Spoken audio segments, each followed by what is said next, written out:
You ready? Okay, we're calling the town council meeting to order, and we're going to start with roll call. Councilmember Henderson, Present. Vice Mayor Zabriskie, Yes. Councilmember Romack, Here. and I will note Mayor Pallavi and Councilmember Klostad as absent. Okay, we're going to do the Pledge of Allegiance, and that will be then followed by general public comments, presentations, consent items on the calendar, and then discussion items. And so for now, if you join me in the Pledge of Allegiance.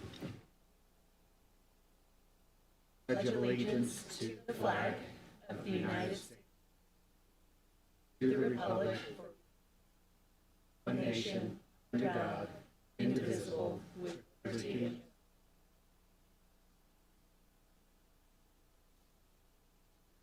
Okay, there's going to be 8 items on our agenda, 4 consent items and 4 discussion items. Now is the opportunity for general comments addressing anything that is not on the agenda. Is there anyone here who would like to make a public comment? Okay, if you would please go to the podium. You know the drill. State your name, and then you will have 3 minutes to present your comment. No, if you just hit the button. There. It's turned on. Hi, my name is Robert Ferwerda, and I want to make some comments, but I want to start off with something that's kind of neat. I was in New Zealand recently, and what amazed me is they don't have plastic bags and they don't have plastic knives and forks. If you get takeout food, this is what you get, and it's universal. And it works real well. It's just something I want to mention that maybe the council should consider. And if you're serious about, reducing the plastic load, this does it, and this is recyclable. Okay.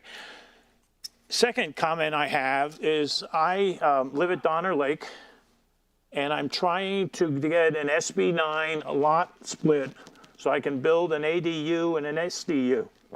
I've been working on it 2 years, and I'm getting run around and roadblock after roadblock with the town staff. And what I'm a victim of, that a bad call was made real early by a planner, and the town staff is just closed in behind them. And over, I made a number of attempts to comply. I believe I comply, and I can't get anywhere. So I'm asking, what do I do next? Can I get on the council agenda? I mean, it's a relatively complicated case, but in my opinion, I've been treated grossly unfairly and in violation of the development code and everything else. And what amazes me is the town wants workforce housing. I'm happy to build it, but I've been jerked for 2 years on really trivial issues, and I don't know what to do next. Can I get on the agenda, or can I meet informally with a council member just to go over the history and the injustices or unnecessary requirements that have been put on me? Is that your comment? Well, that's the first comment. Okay, why don't you go ahead and hit. The second comment I have is there's a lot of hooks in your zoning code or your development code where you have provisions that maybe work real fine up in Tahoe Donner, but when you're in the Lakeview subdivision, which is where I'm at in Donner Lake, it doesn't work. And I point these differences out to the staff, and they're adamant that what's good for the goose is good for the gander. Lakeview subdivision is a 100-year-old subdivision. The streets are 25 foot wide. They're private streets, and yet they have, modern subdivision demands on us when it doesn't work. And when I point out things to the staff, they just ignore it. So my question is, how can I move the ball forward? Staff has put one obstacle after another, mostly unfounded. Okay, thank you very much for your comment. I will follow up with staff. As is true for your comment and the other comments we're going to hear tonight, we're not here to directly respond to a person's comments. There might be an inquiry, but otherwise you should assume that you're simply sharing information with the council. But on your very point, I will follow up later. Thank you Okay, very much. thanks. And everyone, I think, heard the little buzzer go off. The buzzer will go off after 3 minutes, and then because of what I expect to be a fair number of comments, we'll cut you off. I don't see much chance of our going over 3 minutes for any of the public comments. Okay, are there any other general public comments for items not on the agenda? Okay, seeing none, we're going to move on now to the presentation. And the first presentation is a proclamation, which I'm going to make. I'm going to go over here to the witness podium. And could Mr. Bousquet, and whoever else come up? Thank you.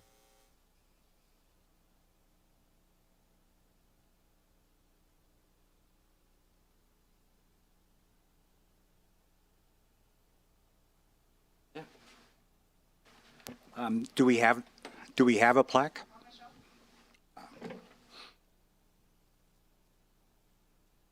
Okay, why don't we introduce yourselves first? Starting with you, Mr. Bousquet. My name's Larry Bousquet, my wife Esther Bousquet, and Dave and Judy DPE. Okay, thank you. Phew. Here, why don't you go? I get that wrong. I want to present you with this plaque, and I'm also going to go ahead and read it. Whereas during American Red Cross Month in March, the town of Truckee recognizes the compassion of people in Truckee and affirms its commitment to care for one another in times of crisis. And whereas this generous spirit is woven into the fabric of our community and advances the humanitarian legacy of American Red Cross founder Clara Barton, one of the most honored women in our country's history, who nobly dedicated herself to alleviating suffering. And whereas today, kind-hearted individuals in our community exemplify Barton's commitment as they step up through the Red Cross in the California Gold Country region to provide a beacon of hope for our neighbors in need. Through their voluntary and selfless contributions, they make a life-saving difference in people's darkest hours, whether it's delivering shelter, food, and comfort during disasters, providing critical blood donations for hospital patients, supporting military families, veterans, and caregivers through the unique challenges of service, saving lives with first aid, CPR, and other skills, or bringing aid and reconnecting loved ones separated by global crises. And whereas the town of Truckee hereby recognizes this month of March in honor of all those who lead with their hearts to serve people in need. And we ask everyone to join in this commitment to strengthen our community. Now, therefore, be it proclaimed by the mayor of the town of Truckee that March is Red Cross Month. And Mr. Bousquet, would you like to say a few words about what we're doing locally with the Red Cross? Sure. The mission of the Red Cross is to prevent and alleviate human suffering in the face of emergencies. And that's what we do. And we get a call out in the middle of the night, someone's a house is on fire and they're standing outside in the snow with the fire truck. We come out and we get them some funds and get them to a hotel, get them out of that situation. We take care of them right off the bat. Myself and my wife have been in the community for 32 years. We've raised 2 sons, 4 grandkids, and we've been in this town since '92. I've been with the Red Cross for 12 years, as well as my wife. Dave and Judy have been in with about 5 years. Why did we first get involved with the Red Cross? Simply because I had a personal encounter. My father's house in Texas was flooded and burned to the ground in Hurricane Ike in 2008. I got down there to Texas, and we were able to, at 2 in the morning, was approached by Red Cross personnel who explained to me what they do. And that's what I'm doing now. So we're giving back what we're doing. Some of the incidents that we've been involved locally here, We are members of the DAT team, which is a disaster action team. And we respond, again, at the wee hours of the night. We respond recently here to the Oroville Dam evacuation, the Paradise Fire, local fires, support search and rescue operations. I've had apartment flooding here at Donner Lake. 7 houses were affected by the propane explosion in Floriston. And last April, again, the Olympic Valley avalanche. And we've also put in Sound the Alarm is a program the Red Cross goes into communities, and we install life-saving fire alarms, smoke alarms. And we did that to the seniors' housing down here on Old Brockway. Again, it's not if an emergency or a disaster is going to happen, it will happen, and we need to be prepared for it. So just those programs like putting smoke alarms in the seniors' homes, into other residents, into trailer parks, into any other person that needs that is one program that we're currently working on now. And again, the Red Cross will respond in these cases, such as wildland fires, avalanche, which we've had in several times. My biggest concern is a toxic train or a freeway hazardous waste exposure, which will evacuate the town. If we have a 10-mile radius, Glenshire is going to be evacuated if it's happening downtown. So you can imagine the scope and the background of a hazmat type situation, and those are realities. You see them on TV back in Iowa and things like that. We're in the need of volunteers. As you can say, this is our team. We've had other people at up to 20 people, and unfortunately, with the use of cell phones and automated computers and things like that, our older generations are kind of fading off. And so we're looking for some young folks that knows how to use an email and can work wee hours of the night and send an email and this and that. But we have all kinds of positions here. We have a very limited amount of full-time paid. However, we have thousands of positions as volunteers, everything from DAT workers, shelter workers, health care professionals, nurses and doctors that respond to these types of incidents.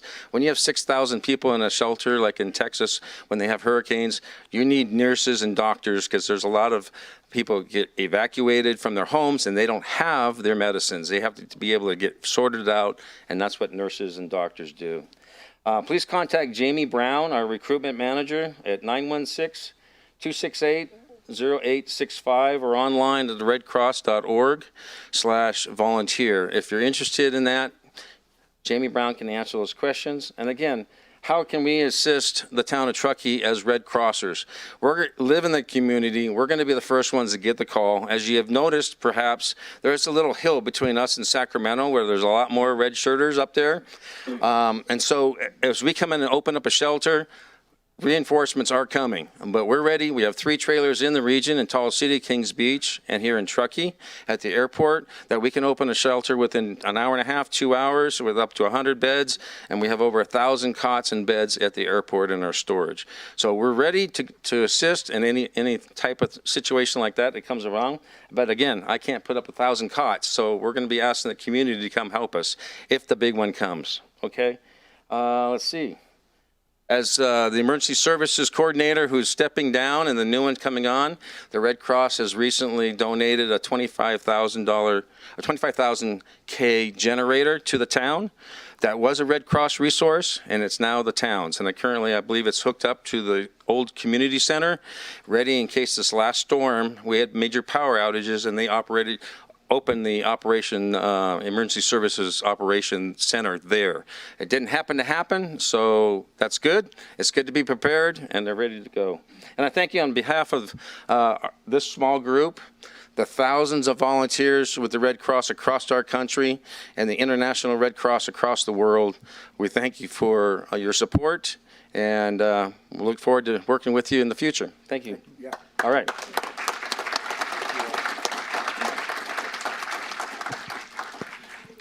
Okay, hope you just bear with us. If I can get the other council members to come down in front of the dais, we'll take a picture quickly and then move on to their presentations. Yeah.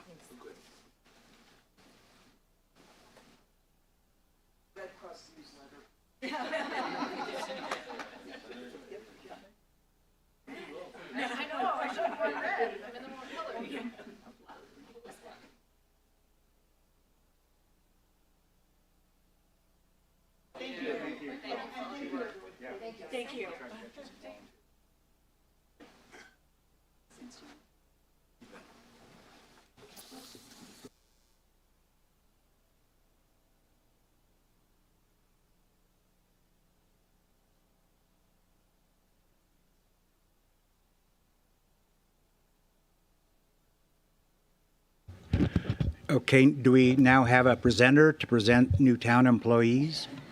We do. We have several new employees tonight. Let's start with our new emergency services coordinator, and Chief Renfro will introduce James. Yeah, thank you. Good evening, Vice Mayor and Council. We have two new additions today to introduce at the Police Department. First is James. James joining us as our new emergency services coordinator. He started February 26th. He comes to us from San Luis Obispo after serving the community there for 7 years. During most of his time at the city, James worked under the fire department, serving as a senior analyst, public information officer, and finishing his last 2 years with the city's first emergency manager. Before the city of San Luis Obispo, James spent time working as a firefighter with CAL FIRE and a few years in risk management. After growing up in the Bay Area and moving to San Luis Obispo to attend Cal Poly, James and his wife Lauren have been longtime visitors of Truckee. In his spare time, James enjoys running and spending time with his family of 5, which includes their twin boys, Jack and Bennett, and daughter Ella, who are all very excited to now call Truckee home. Please join me in welcoming James to the town.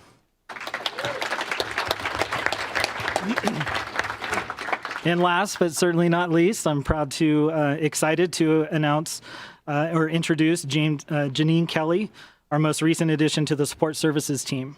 She works alongside Rosa Rodriguez in the records department of the police. Janine was a police explorer as a teenager, igniting her passion to assist law enforcement officers and give back to her community.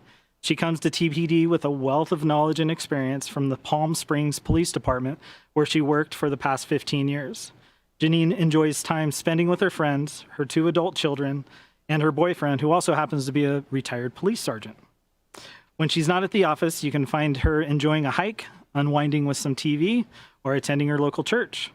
We hope that despite our recent storm, she has enjoyed the change of scenery in Truckee, as it is a culture shock for her. Please join me in welcoming Janine to the town.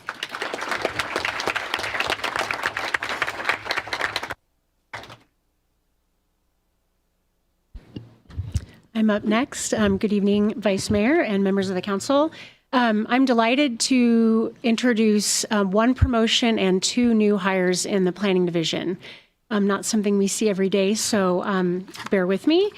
First up is Principal Planner Yumi Dawn. Go ahead, Yumi. On behalf of the planning division, I'm delighted to announce that Yumi Dawn has been promoted to the newly created position of Principal Planner. Yumi first joined the division as a summer intern in 2011 and loved the town of Truckee so much she returned the next year again as an intern. To this day, we jokingly refer to her as our intern, but it's clear she's become so much more than that. During her time at the town, Yumi has worked on a number of critical projects, including not 1, but 2 housing elements, the general plan update, recently adopted objective design standards, and she has been guardian of the rail yard master plan as the project area builds out. Yumi's many talents include architectural and urban design, graphic design, project management, and she's responsible for our loveliest and most artistic PowerPoint presentations. In her role as principal planner, Yumi will be the lead on the planning division's housing programs and will oversee all housing-related initiatives, including the upcoming 7th cycle housing elements. So that'll be 3 housing elements for Yumi. She will be tasked with developing the forthcoming Town of Truckee Density Bonus Program and a myriad of other housing-related actions. Yumi tackles these assignments with innovation, passion, and the experience of a seasoned housing professional. Danielle and I are extremely proud of Yumi and all that she's contributed to the town. We appreciate her continued dedication to the planning profession and her numerous accomplishments within the division. We are most proud to now call her principal planner rather than intern Yumi. Congratulations on this well-deserved promotion.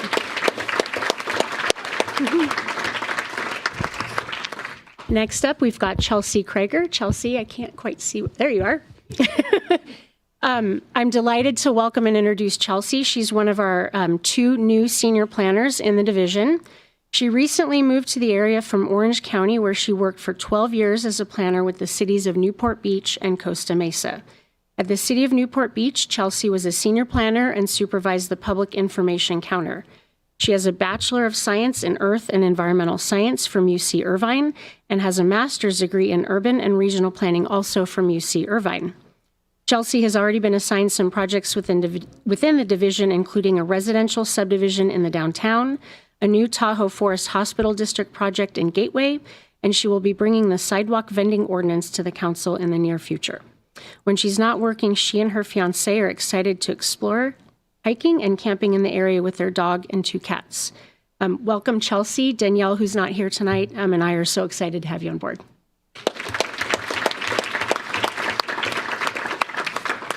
And next up, Adam. There you are. Great. Thanks, Adam. Adam is the second senior planner that we recently hired in the division. Adam has 20 years of planning experience in both the private and public sectors, most recently working for M Group in the Bay Area.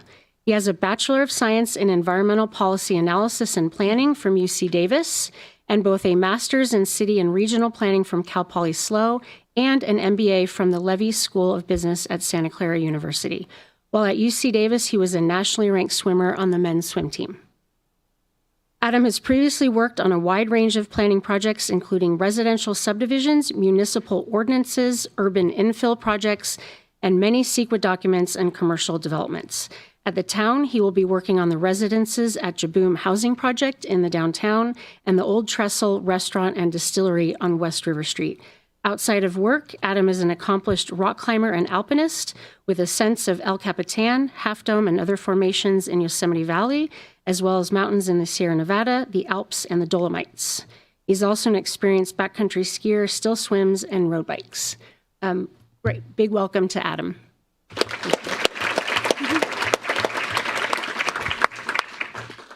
Good evening, Vice Mayor Zabriskie and council members. I am very excited to announce a promotion in the clerk's department.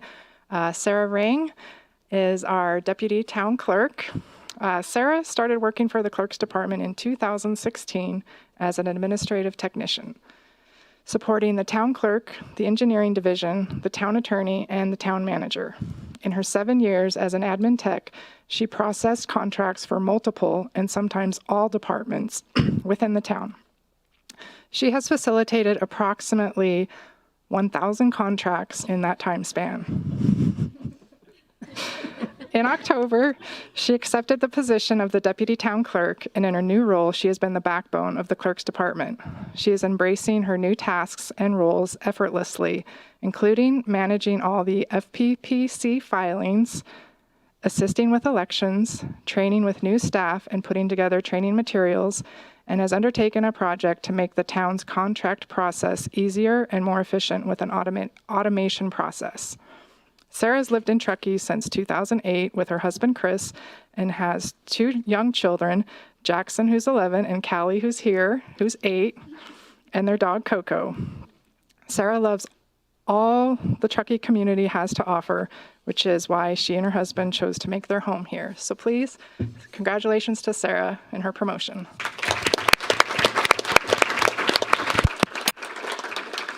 And I'd also like to introduce Jen Hunt. Jen Hunt is the Clerk's Department's new administrative technician. Jen moved to Truckee last summer from Yosemite National Park.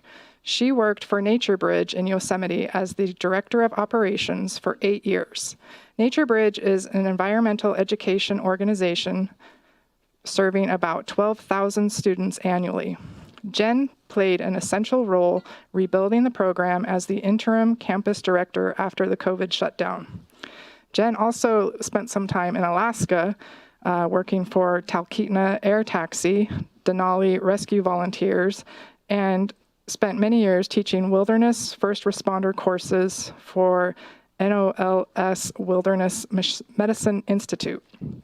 Jen is mom to 2 kids attending Glenshire Elementary. She loves to ski, climb, and paddle.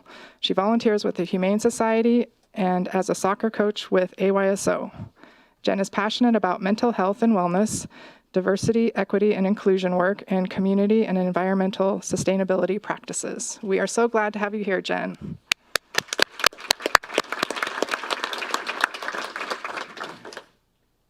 That's all. Okay, thank you. Congratulations to all of you and welcome to the new staff members. We're now going to move on to the town manager's report. You have a busy night tonight, so I have nothing to report. Thank you. Sounds great. This is an opportunity now for anyone who wants to make a comment on any of the presentations. Okay, we're now going to move on then to our consent calendar. These are items generally considered non-objectionable. We don't anticipate any controversy, but people are going to have an opportunity to inform us otherwise. 4 items on the calendar are approval of the minutes from the last council meeting, budget amendment for solid waste to increase funding for single-use bottle reduction and single-use foodware reduction. The third item is authorization of $15,000 for the Donner Lake monitoring. And the last item is certification and other resolutions, all related to implementing the Truckee Trails tax measure that was passed in the last election cycle. Now, is there anyone on the council who would like to pull an item? Anyone from staff who would like to pull any of these items? No, Vice Mayor. Anyone from the public who would like to pull any of these items? Hearing no request to pull any of the items, do we have a motion? I move that we adopt the consent calendar. I will second that. Okay. Do we do a roll call or just no? You don't need to All do a those roll in favor? Aye. Aye.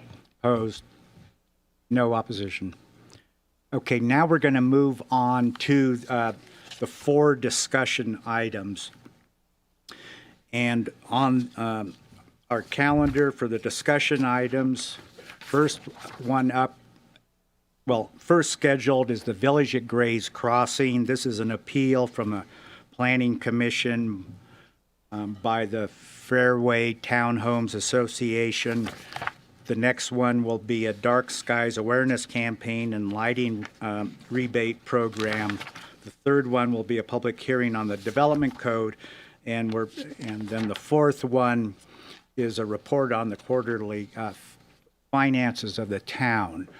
Now, I wanted to ask, we're planning to do Gray's Crossing first, but is there anyone in the audience who wants to make a public comment on the Dark Skies, the Development Code, or the quarterly report? Okay, in that case, we're going to go ahead and proceed with the discussion item on Gray's Crossing. And the procedure for this, I'm just going to lay out the procedure so everyone understands. We're going to start with the staff presentation. We'll then move to the presentation, the opening argument, if you will, from the appellant. It's for a maximum of 15 minutes. The applicant will then have up to 15 minutes to respond to the appellant. We'll then go to council questions of the staff, applicant, and appellant, and I'm hoping we can all have them close enough that we can bounce back and forth if we can find that more efficient and if the other council members are in accord. Okay. Following council questions, we'll allow public comments, 3 minutes per commenter. Can I get a show of hands of how many people would currently think they plan to make a public comment? Okay, thank you. Public comment will then be followed by an appellant reply. The appellant has requested additional time. We'll see how it goes. And once we've heard the opening arguments, we'll make a decision if that's still an outstanding request. So let's go to staff. All right, here we go. I put the format of the meeting. Vice Mayor Zabriskie has already gone through this, so we'll move on. Just to give you a brief overview of the appeal process, just to remind you that this is a de novo review, so it's as if you're seeing this project for the very first time, in addition to some additional information about the Planning Commission review, as well as the appellant's comments and staff's responses. So as part of this review, the council may affirm or affirm in part the decision of the Planning Commission, reverse the action of the Planning Commission, deny the permit or entitlement, or impose additional conditions to make the findings for approval. At this time, the appellant may not present new evidence or testimony at the appeal hearing unless the appellant can demonstrate that the new information was not previously available to the party, or the party could not have participated in the review process because they could not have known about this process. And since you are reviewing the project as if it is being seen for the first time, I'll be providing a presentation on the actual project itself, and then we'll talk a little bit about the Planning Commission's review and then the specifics of the appeal. So just to give you a brief overview of the project site. So the project site is located on the south end of what's known as the Village at Gray's Crossing, and it's located on the east side of 89 North between the Prosser Dam Road and Hennis Roads roundabouts across the street from Fishman Hollow. The general plan designation is the Gray's Crossing specific plan area, and we'll be using the 2025 general plan since that was the general plan at the time the application was deemed complete. The project is in the CN, the Neighborhood Commercial Zoning District, and the project is approximately 1 acre in size. And to give you a brief background on the history of Gray's Crossing, in 2004, the specific plan for Gray's Crossing EIR development agreement were approved along with 39,000 square feet of office, retail floor space, retail office floor space with 21 live-work lofts, a 120-room lodge with 5,000 square foot conference facility, community cultural center, an 1,800 square foot service center and convenience store, and 48 attached housing units and a church site. In 2006, a new village design was submitted and approved by the Planning Commission with 33,000 square feet of commercial, 7,400 square foot of grocery store, an 8-pump gas station, 24 townhomes, 23 live-work units, 8 condos, and 168 parking spaces. And in 2007, there was a slight amendment to the design of the 2006 proposal, and the project included with 2 phases at that time, an addition of a 7,000, change of the grocery store to be slightly smaller. But many of the things have stayed the same from the 2006 approval. In 2011, the permits expired, so the land use entitlement was no longer in effect. By then, 17 of the 24 townhomes, which are now located in the Annie's Loop area on the north end of the Village at Gray's Crossing, was what was constructed at that time. In 2019, a new developer came into the picture and proposed the current iteration of the village, which is currently under construction. They proposed an 83,000 square foot 129 room hotel with 5,000 square foot conference room. There were 5 mixed use buildings with 21 lofts above, and then 24 attached residential townhome units. An 8-pump gas station with convenience store and gas station and car wash was also proposed at that time, but was removed by the applicant during that Planning Commission meeting voluntarily. There were 2-year time extensions that were approved in 2021 and 2023 for construction of this project. And then the hotel was also modified in January of this year in terms of design and site layout. The current project, the car wash that is before you today, the applicant is proposing a 3,900 square foot car wash with a 100-foot car wash tunnel, which the applicant notes can service up to 5 cars at one time. And at the max peak time, max peak use, it could potentially service 45 cars per hour. There is also a restroom, employee break room, manager's office, and a vending area that's located on the outside of the building. And then there's 13 parking stalls, 9 vacuum stations in those parking stalls, and then a one-way access road to the tunnel that you can see on the screen on the site plan here. Here's a floor plan of the project. You can see that the tunnel makes up the majority of the floor area for the project, and then you can see that there are small areas for restroom, manager, and customers. And then here's some elevations for your review. The materials for the project include metal siding with no reflective materials, aluminum windows, and western red cedar. And this is the exit, and then the 89 north side. And then here are some renderings where you can see the vacuum stations and then the vacuum enclosure. This is the entrance to the building for the car wash, and then the exit. The applicants are proposing an amendment to the underlying Village at Grays Crossing development permit. This is not considered a minor amendment and is treated as a standard development permit, which is considered a discretionary review. The same requirements and environmental review as any development permit is applied to this amendment. So it's, even though it's called amendment, it's still under the same review as a development permit. The term amendment in this case only denotes that the project is part of the larger Village at Grays Crossing project and is not considered a separate project. For this project, council's role begins with the baseline understanding that the car wash use is a permitted use in the Grays Crossing specific plan village center. And while the car wash is included in the same line item as the gas station in the permitted uses table of the specific plan as shown on this slide, it does not specifically say it is an appurtenant use and therefore can be a standalone use.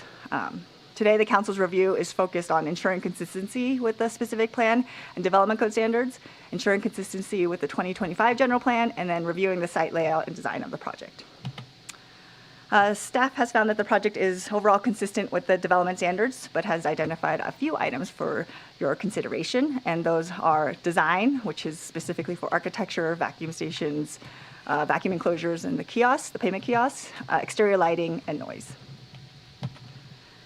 So because the use is considered a permitted use in the Grays Crossing specific plan, staff's focus when working with the applicant was on improving the design of the project. The use itself is challenging. It's a long tunnel in terms of design. However, the applicant made some strides in trying to meet the intent of the design guidelines. You can see the image on the left is the very first submittal of the project, and then the submittal on the right is where we are today. However, there are still some minor changes that the council may wish to consider, not just the ones that staff is proposing tonight, but we have proposed 3 additional conditions of approval that have already been incorporated into the resolution to modify the design, which we'll go over now. In terms of the building itself, the one area that we as staff think could use additional consideration is this northeast corner of the building. We believe additional consideration for the proportion of the building design could be looked at. That could include reducing the height of this portion that's shown in the red box, which would then reduce that forehead look of that design feature, or raising the glazing to reduce that forehead. Either option staff thinks could work. It would depend on what the architect comes back with, but staff is proposing that condition of approval number 56, which would look at the proportions of this, reconsider the proportions of this forehead, and that would be, staff's proposing that the director could review that component. Planning Commission reviewed this particular condition and agreed to this design change. Staff requested that the applicant consider integrating the vacuum stations, which are located next to the building and then along Edwin Way as part of the parking spaces. Integrating those vacuum stations into the architecture of the main structure. The applicants originally proposed a white factory-provided shade structure for each of the vacuums. Staff originally recommended, as part of the Planning Commission review, removing that shade structure from the spaces near Edwin Road or Edwin Way and incorporating a more architecturally compatible structure next to the building so that it would maybe blend more with the building itself. But based on the Planning Commission's direction, they kind of flip-flopped that, where they said, as part of condition of approval 57, that they wanted to see that the shade structure be removed from the spaces next to the building, but requiring a more architecturally compatible shade structure for the spaces along Edwin Way. So removing the factory shade structures and putting in a new structure that would be reviewed by the director. So that's in your resolution today for your consideration. Additionally, staff had concerns about the location of the vacuum enclosure. As you can see on the screen, that there's a blank facade on the eastern side of the building, the southeast corner of the building. That's its own building. That's where all the vacuum pumps are located. A condition was incorporated to require additional mid-level year-round landscaping to provide screening of the building itself. Planning Commission considered that option and they supported that modification, but if the council has other ideas, that's definitely something that can be discussed tonight. The town's development code, the applicants are proposing 2 payment kiosks at the entrance of the car wash tunnel to allow for payment for use of the tunnel. The town's development code does not have specific standards for payment kiosks, but we do have specific signage requirements for drive-in and drive-through facilities, which allow for small directional signage at the entrance and exit, and then one menu sign. So typically for a fast food type drive-through experience. The menu sign is allowed to be 24 square feet in area or less, so that would be a much larger sign that needs to serve for a menu, with a maximum height of 6 feet along the drive aisle. The sign is required to face away from the public right-of-way and not use any reflective material. And then also the development code prohibits electronic reader board signs, so signs that change and are electronic, animated or moving signs, and signs with audible sounds. So we use that criteria to help inform how we would review these payment kiosks as part of this review, since we don't have specific payment kiosk requirements. So staff, as part of the original review by Planning Commission, recommended removing one of the payment kiosks and integrating it with the building. However, the Planning Commission said that 2 payment kiosks would be appropriate as proposed by the applicant. So that's what's in your resolution today. And there's also quite a few other requirements in terms of design, size of screens, the height of the kiosk structure, the lighting, not prohibiting any sound, and then the design of the kiosk itself would have to match the building itself. So there are a few other conditions that are integrated into this condition for your consideration. Additionally, condition of approval number 40 requires, the applicants are proposing polycarbonate doors on the entrance and exit of the tunnels, and that's to provide noise attenuation for nearby uses to ensure compliance with our noise ordinance. The plastic vinyl or similar materials are typically considered not appropriate for the town per the town's design guidelines. So, however, when staff considered an opaque door, it may have provided a uncomfortable experience for users of a car wash. So as part of the Planning Commission's review, staff presented for their consideration whether or not a polycarbonate door would be appropriate for this particular use. And at the time, Planning Commission allowed for the polycarbonate doors with the specific findings for the material for the specific use, and not necessarily for the town-wide for all uses within our community. So they allowed for the polycarbonate doors, but did require a little bit of an upgrade in design, which would be at the purview of the director. So that's before you today. Additionally, exterior lighting has also been identified as a potential concern for this car wash use. Staff has proposed 3 conditions of approval regarding the vacuum lights, vending machine, and interior lights of the car wash to reduce the amount of exterior lighting and interior lighting. So that's identified here in conditions 57, 59, and 60. And then the applicants have also agreed to limit the hours of operation from 7 a.m. to sunset, so that'll take away a lot of the times where it's dark and the lights are more invasive or impactful. The noise has also been identified as a potential concern related to the car wash. The applicants hired Ballard Acoustical Consultants to consider the noise impacts of the project at sensitive uses, which are considered residential uses. Ballard identified that the main cause of noise within the car wash use will be the blower arch assembly at the end of the car wash cycle. So that's where the dryers occur, typically as you exit the building. But for this particular project, the polycarbonate doors are being proposed at the exit to reduce the noise impacts by 14 decibels. So that would all have to occur within the confines of the car wash tunnel before the cars can exit.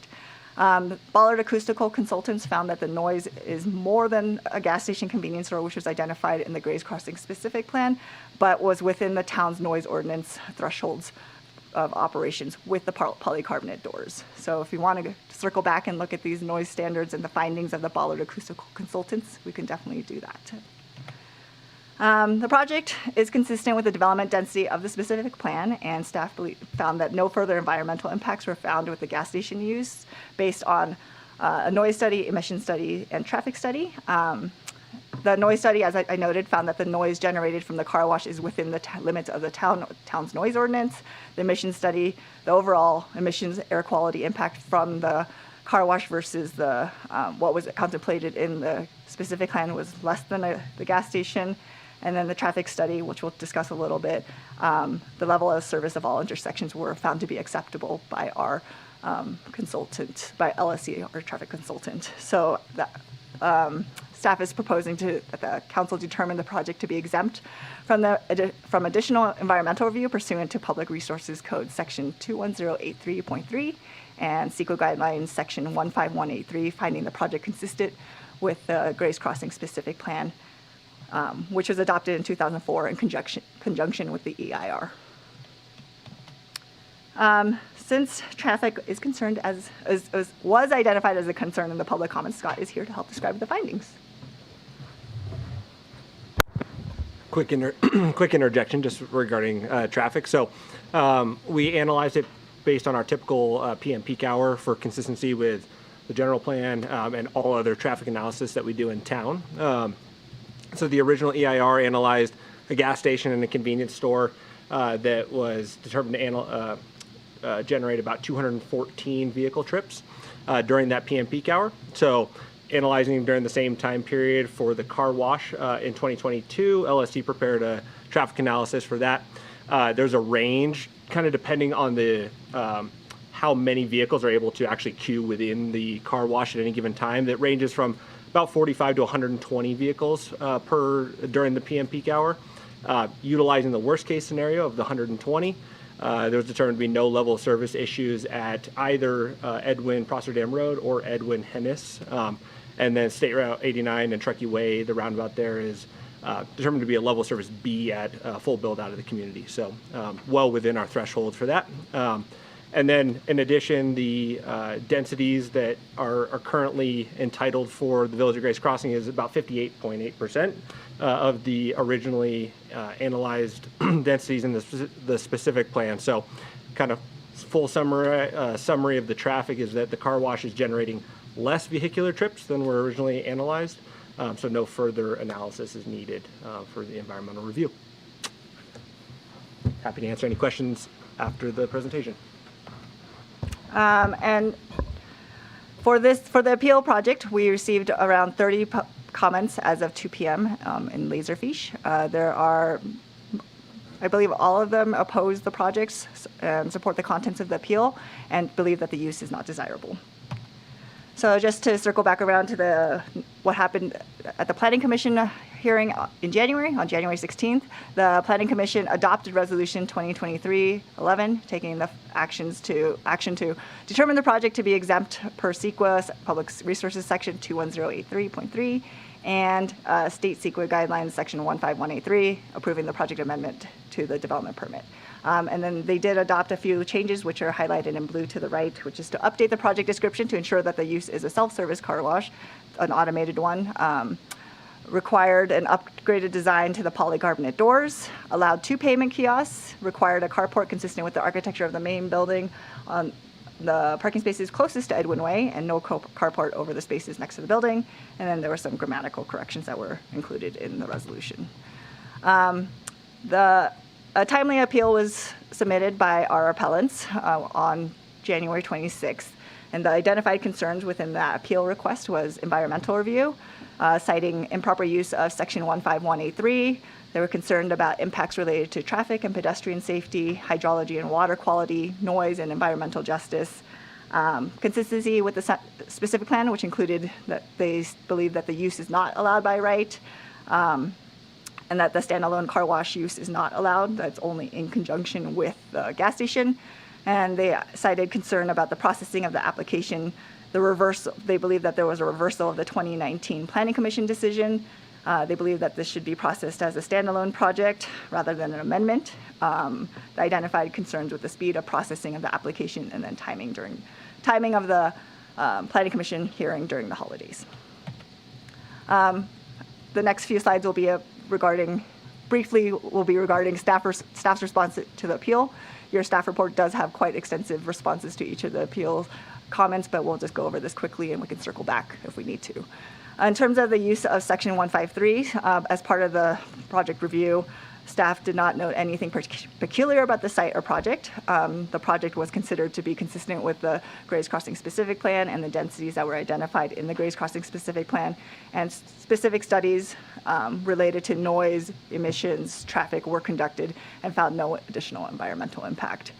In terms of impacts to the traffic and pedestrian safety, hydrology and water quality, noise and environmental justice, as Scott noted, no additional traffic issues were identified in the study.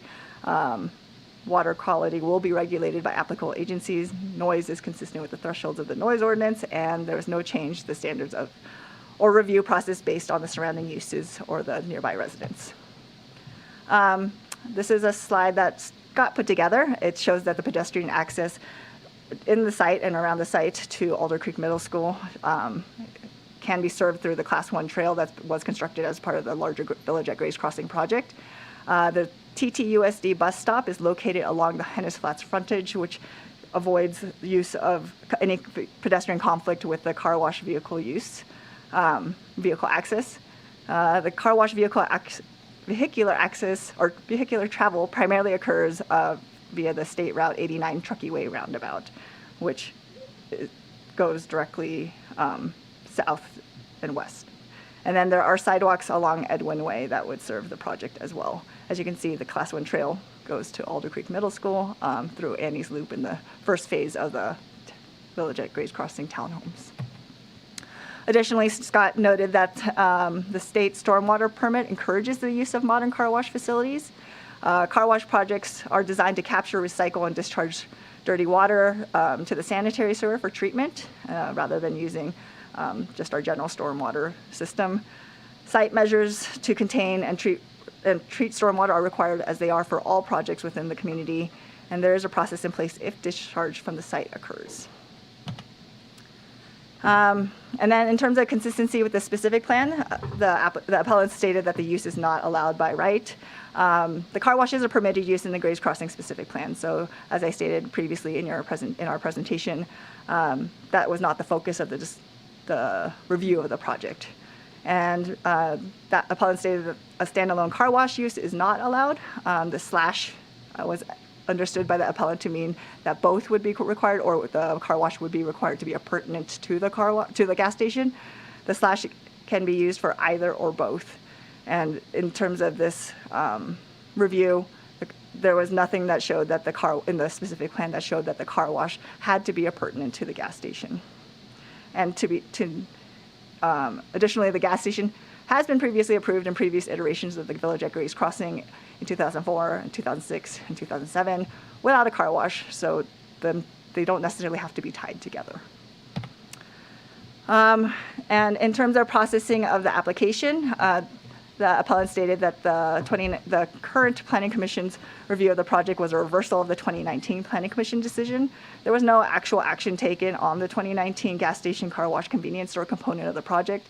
That component of the project was removed from consideration by the by the project applicant before the Planning Commission came to a formal decision on that item. So it's unknown what the actual action would have been if the Planning Commission had made an action. In terms of it being a standalone project, an amendment was processed for this project, and it was processed the same as a regular development permit. There is no difference between an amendment and amendment to the development permit versus just a development permit. In terms of findings that are required in environmental review.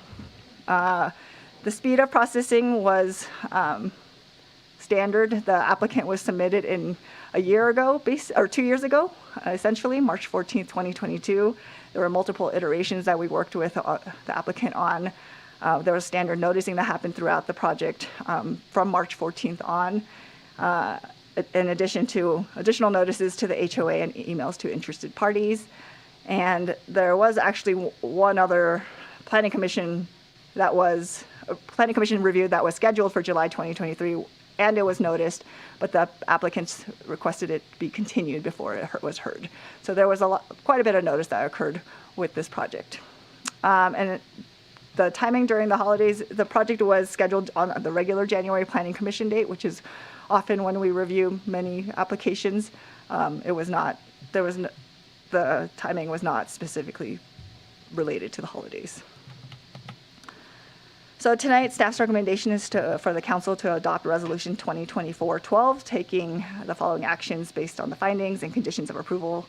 Determining the project to be exempt from CEQA pursuant to Public Resources Code Section 21083.3 and CEQA Guidelines Section 15183, finding the project consistent with the Grays Crossing specific plan. Upholding the decision of the Planning Commission approving the Village at Grays Crossing car wash, denying the appeal of the Planning Commission's decision to approve the Village at Grays Crossing car wash, and approving the project amendment to the development permit. The council has other alternatives. The council can overturn the decision of the Planning Commission, thereby granting the appeal. You You can approve the development permit amendment with new or modified conditions. You can deny the development permit project amendment on the basis that one or more of the required findings cannot be made. Or you may continue the public hearing to a date and time certain, or if you find that there's new and different information that is being presented, you may refer the item back to the Planning Commission. And I'm here for questions. Thank you, Yumi and Scott. We're going to hold off on the questions and go to the appellant. And if the appellant would come up, you'll see a button at the podium. You'll have 15 minutes. If you could start by introducing yourself. Of course. Good evening, council members. Michelle Black of Kirsten's Black and Mintier, and I'm here tonight on behalf of the Fairview Townhomes Association. And my biggest regret right now is that I have to follow the most beautiful staff slideshow I've ever seen. That was not overhyped. Okay. Is there a way to control this, or should I just say next slide? Next slide, please. Thank you. Okay, so our appeal boils down to a few key points. The staff report and the applicant claim the council's inquiry ends at a determination of conformity, but the project does not conform to the Grays Crossing specific plan. In 2019, planning commissioners expressed grave concerns about whether a gas station / car wash conformed. And now, the arguably residential supporting use, the gas station, is gone. Similar projects have been considered before and were never approved or abandoned for a reason, and we will discuss the 2019 proceedings later in a moment. Third, given the express exclusion of a gas station / car wash in the 2019 Planning Commission motion and approval, the community wants to know what has changed. Why has the applicant proposed an even bigger car wash, and why is it being approved? And last, the project is not exempt from the California Environmental Quality Act from CEQA. Real impacts exist that must be considered and actually mitigated, especially with regard to pedestrian safety, hydrology, and noise. Next slide, please. So initially, the project does not conform to the Grays Crossing specific plan. I'll start with the purpose. The purpose of the Village Center is to support the specific plan's recreational uses in the surrounding neighborhoods. The 2004 specific plan vision was of a walkable village center with a market and residential lofts atop neighborhood-serving commercial uses. The goal was a village, not a car-centric or a highway-centric development. How does a high-capacity car wash support the surrounding residential neighborhoods, especially when multiple car washes already exist in Truckee? The project supports the highway, not the residences. In 2019, when the project was a gas station / car wash, the Planning Commission struggled with whether such a use could be considered compliant because it seemed more highway-focused than neighborhood-focused. And that was with the acknowledgement that residents would actually use the gas station. Next, we look at the plain language of the specific plan. The Village Center allows gas station / car wash uses, as the slide showed. This phrasing and punctuation calls out a gas station with an appurtenant car wash, such as that proposed in 2019. It's not a freestanding high-capacity facility that can service 45 cars, 5 at a time, every single hour like this project. A typical gas station car wash is lucky to accommodate a quarter of that capacity. I waited in line for a long time for one somewhere else yesterday. And finally, we look at the land use plan that was contained in the specific plan. In 2004, a service station was proposed, but no car wash, and certainly no high-capacity car wash. It does not conform. When the Planning Commission approved the facility, it was told it had no discretion to deny the project because the phrase car wash appeared in the specific plan. Now, a specific plan is supposed to have flexibility to accommodate the area needs that change over time. But if one word in the plan, every word, is allowed by right, then where does the applicant's authority end? Would the town be required to permit another car wash if one is proposed? What would stop that? And it certainly isn't the presence of another car wash in town because we already have several. Ownership of the specific plan area has fragmented in the 20 years since the plan was approved in 2004. We no longer have a single developer implementing a coherent vision of a village center with uses that support the residents and recreational uses of the area, and it's up to the town to implement the vision codified in the specific plan. I cannot say that word today. Next slide, please. Okay, so we know this is not everyone's first go-round with a gas station / car wash, or a car wash. In 2004, the project specifically authorized with approval of the specific plan included an 8-pump service station and convenience store.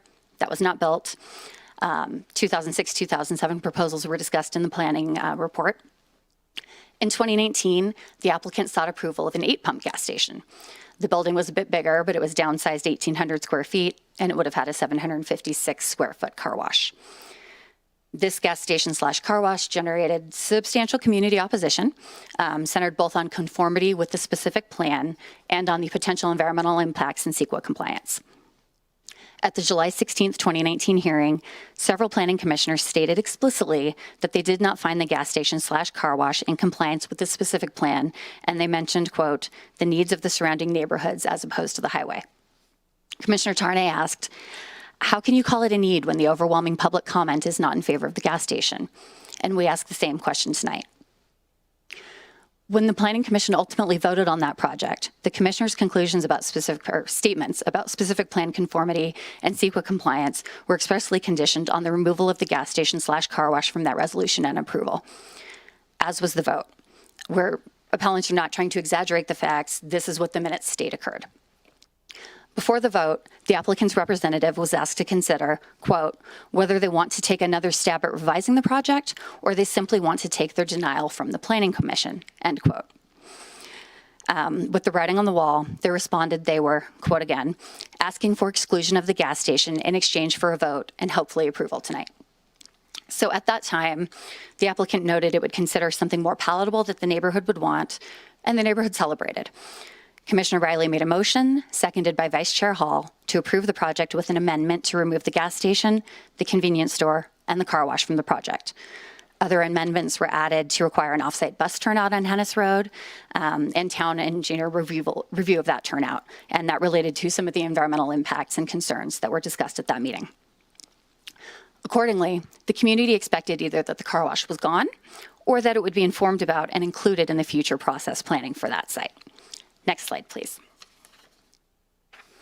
Instead, 4 years later, as far as the community realized, but it looks like in March of 2022, the applicant proposed the project, a 100-foot-long high-capacity car wash serving 45 cars per hour with additional parking bays that will be used for vacuuming, detailing, and other activities that users may perform while cleaning their vehicles.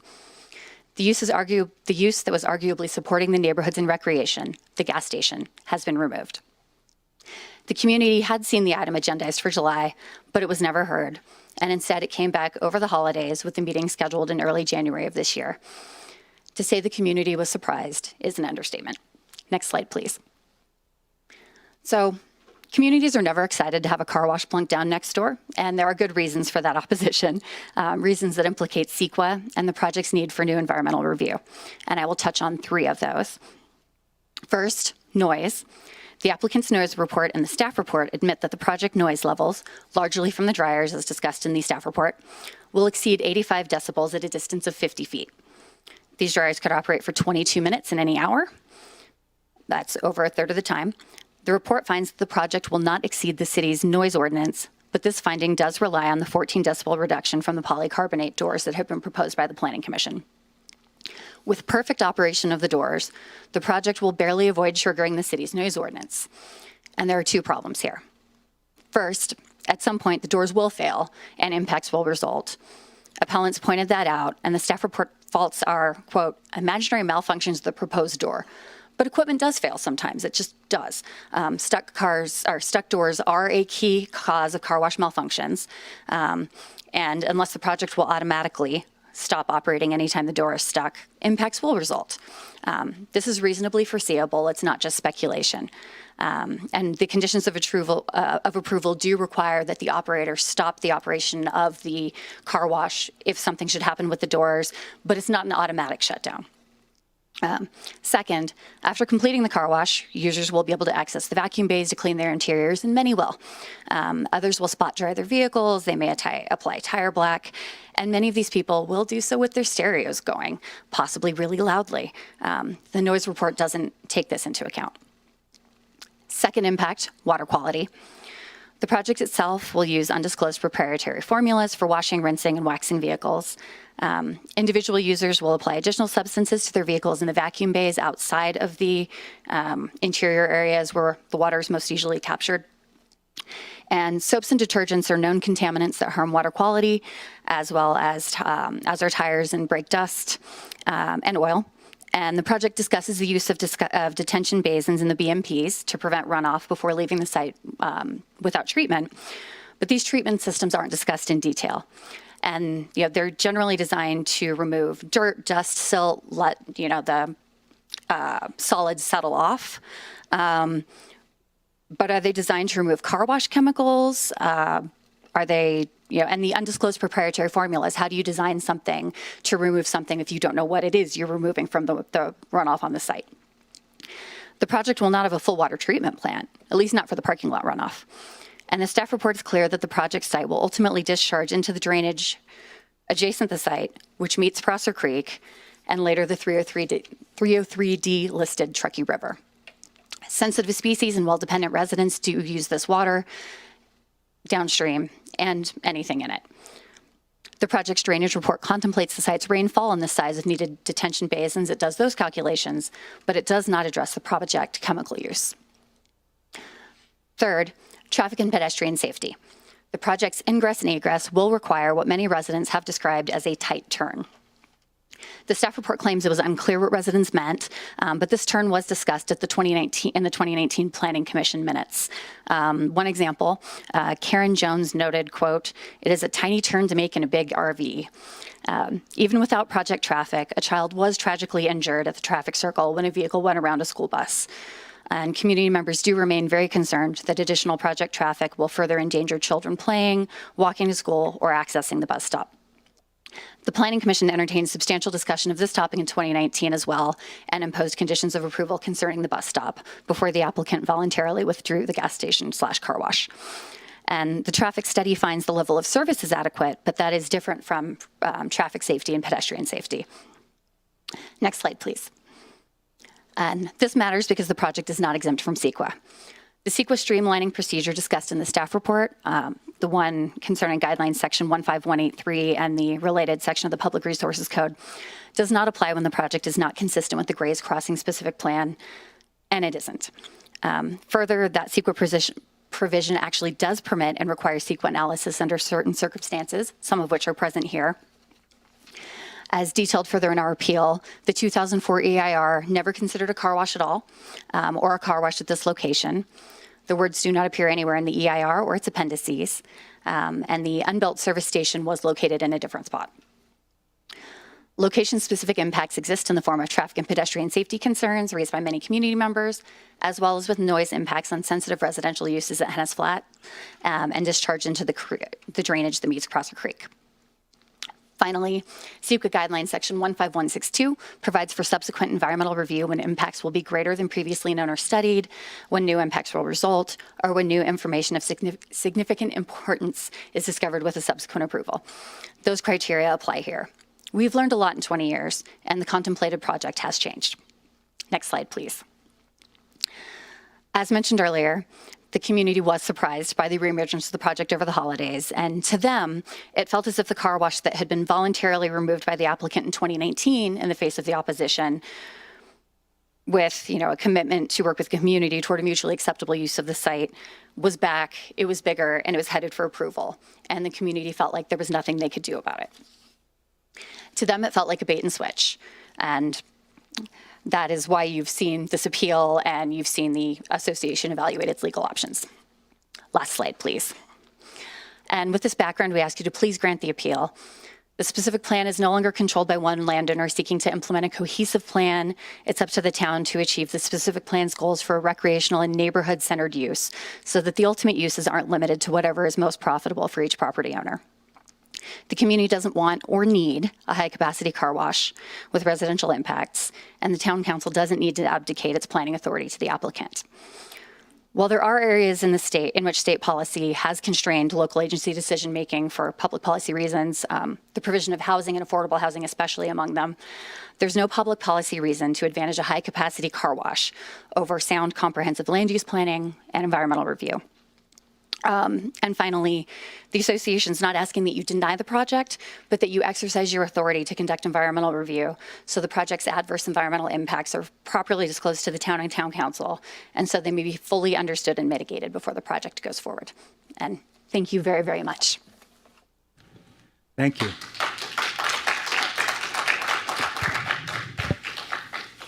Yeah. It's always can feel really good to clap. If you wouldn't mind, it's our custom and practice here not to applaud one side or the other. Same goes for hisses and boos. So if you could just wait until you're outside the chambers and be sure to compliment your representative there. If you could do that, that'd be great. Thank you. Now we'll go to the applicant.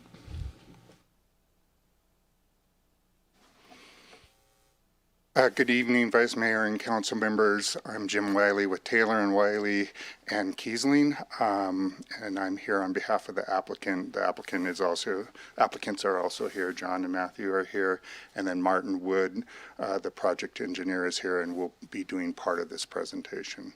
Actually, forgot I have a handout.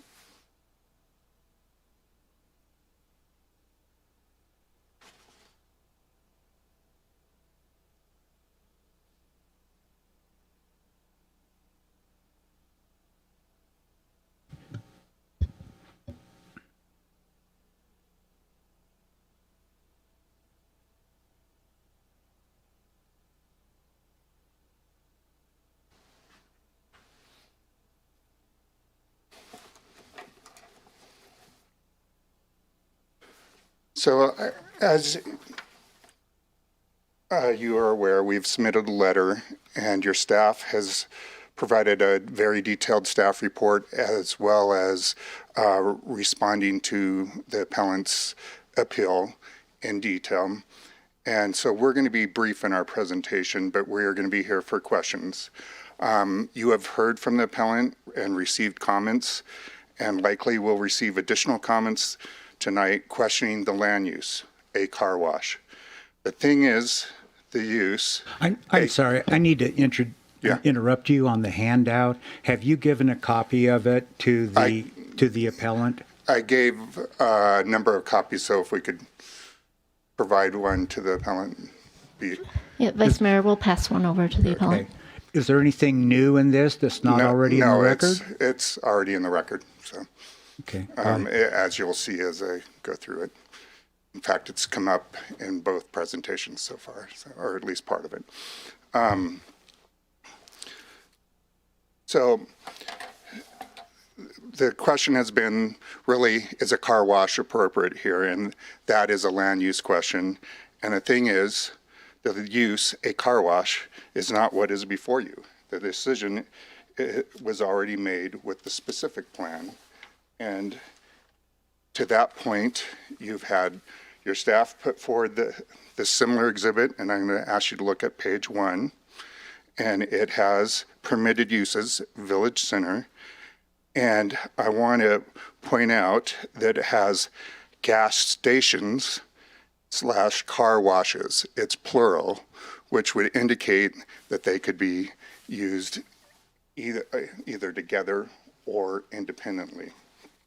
It's not car wash not gas station / car wash. It has a plural in it.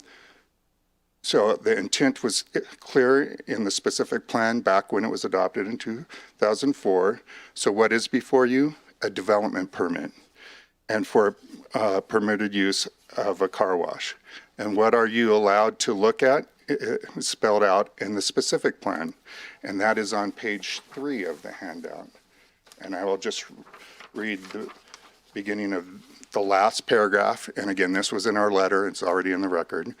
Permit and approval discretion for all development permits with the specific plan area is limited to conformance and compliance with the provisions of the Grays Crossing specific plan, the Grays Crossing conditional approval, and the Grays Crossing development agreement. So what you're looking at is whether it complies with the specific plan. Staff has done a tremendous job. I do this work throughout the Northern California region and have not seen a better staff report. You should be very proud of your staff. They have addressed each of the comments that have been raised by the community and by the appellant. And so we would ask you to look to their report and the actions by your commission and support those actions. Again, the concerns that were raised on hydrology and with regard to traffic and the level impact have been addressed by your staff. And the appropriate process has been completed by your staff, and the appropriate action was taken by your commission. We are asking that you uphold that action, and with that, I'm going to turn over to Martin Wood to walk through what is really before you, and that is the design of the project.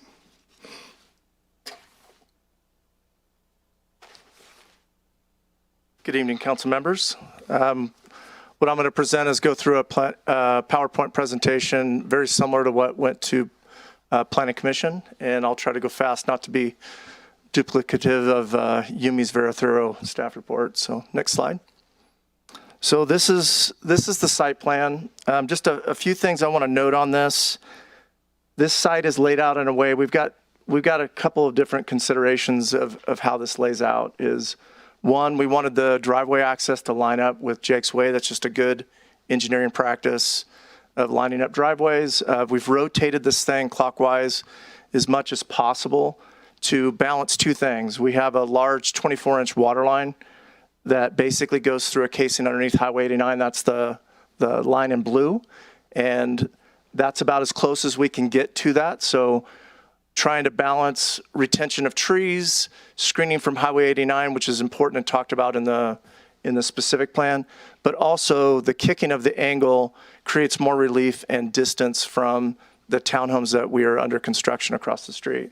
And I'll talk about that a little bit more further. Additionally, and I'll go through quickly some of the iterations, multiple versions we worked with staff on, try to minimize, it's a Truckee thing that you guys should be proud of. We minimized the amount of asphalt, and this particular final design that we came up with staff's help was the northerly entrance into the tunnel.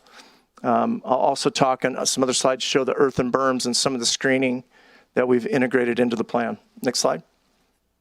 So again, there was probably 7 iterations that went back and forth to staff. I didn't show every single one of those because some of them have really minor things, but this is kind of where we started, where we had 2 driveway connections to Edwin Way. The southerly driveway was pretty close to the bridge location. In the discussion with engineering department, it was decided that, it's probably better to have one entrance that lines up with Jake's Way. So you can also see along State Highway 89, we had a lot more queuing length, just so cars have time to queue up, select their particular wash, wait for their cycle. And that's what this initial layout had. This basically had people coming in from the south end of the tunnel and exiting to the north. Next slide.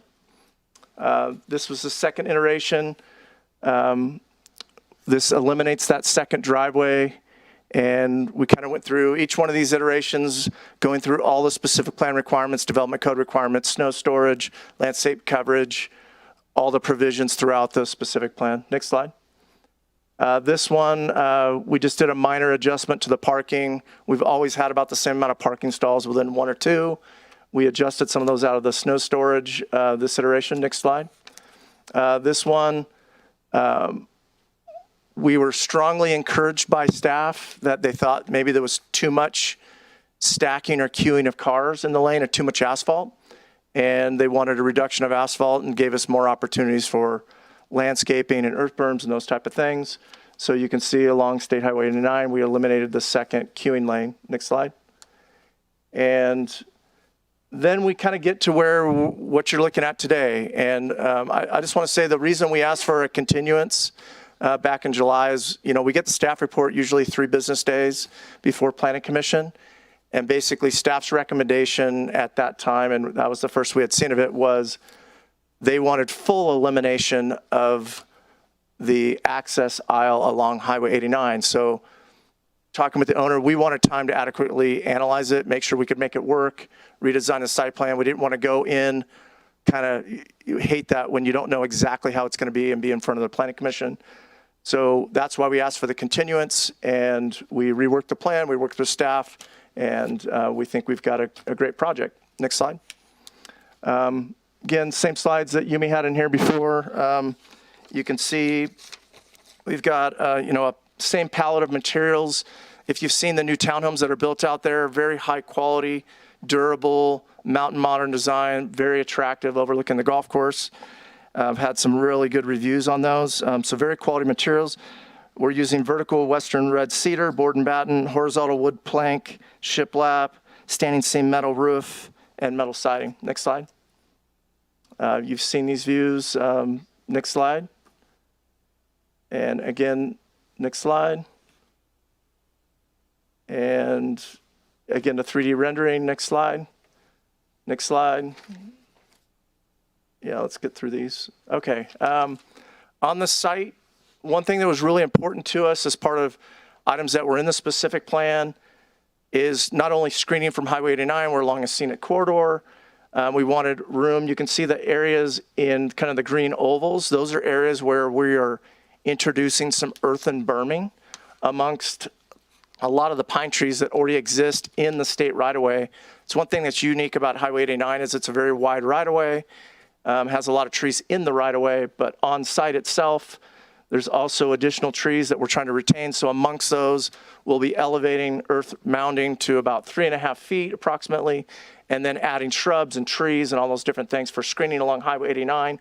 Additionally, along the Edwin Way to the east, you'll see a pretty significant berm there. And in the next slide, I think we'll show it. You can see the relationship, the green areas to the townhomes that we're constructing across the way.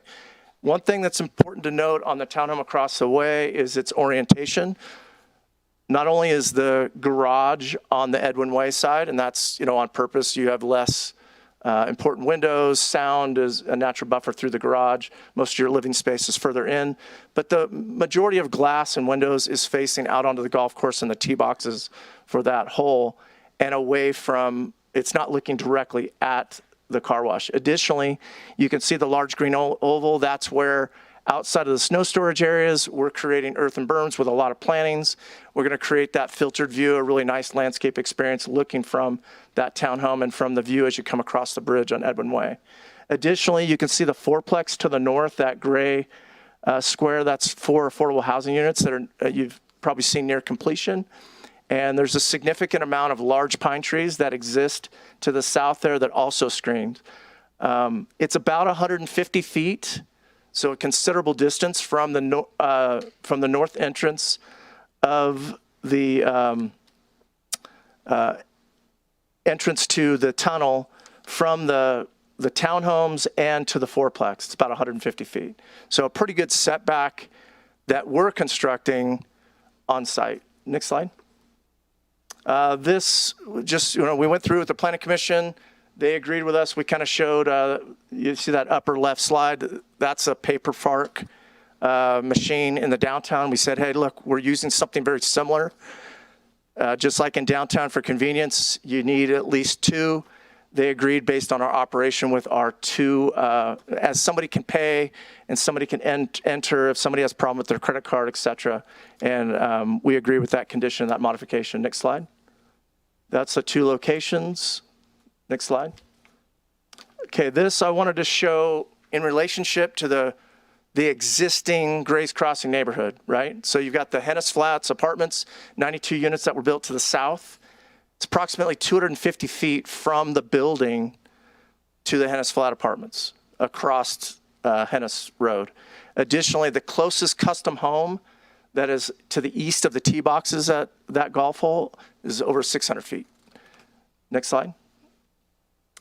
This I just pulled out of the specific plan, and I just thought, we've done so many iterations over the years from the original Grays Crossing, but this was the original thing in the specific plan. It shows the gas station right off of Hennis Road at the very south end. And the reason future iterations kind of moved that more inward into the rest of the neighborhood commercial was to be further away from the drainage corridor through there because that site is kind of tight there. And we just thought it was a better feel from aesthetics. So next slide. So I've got a minute.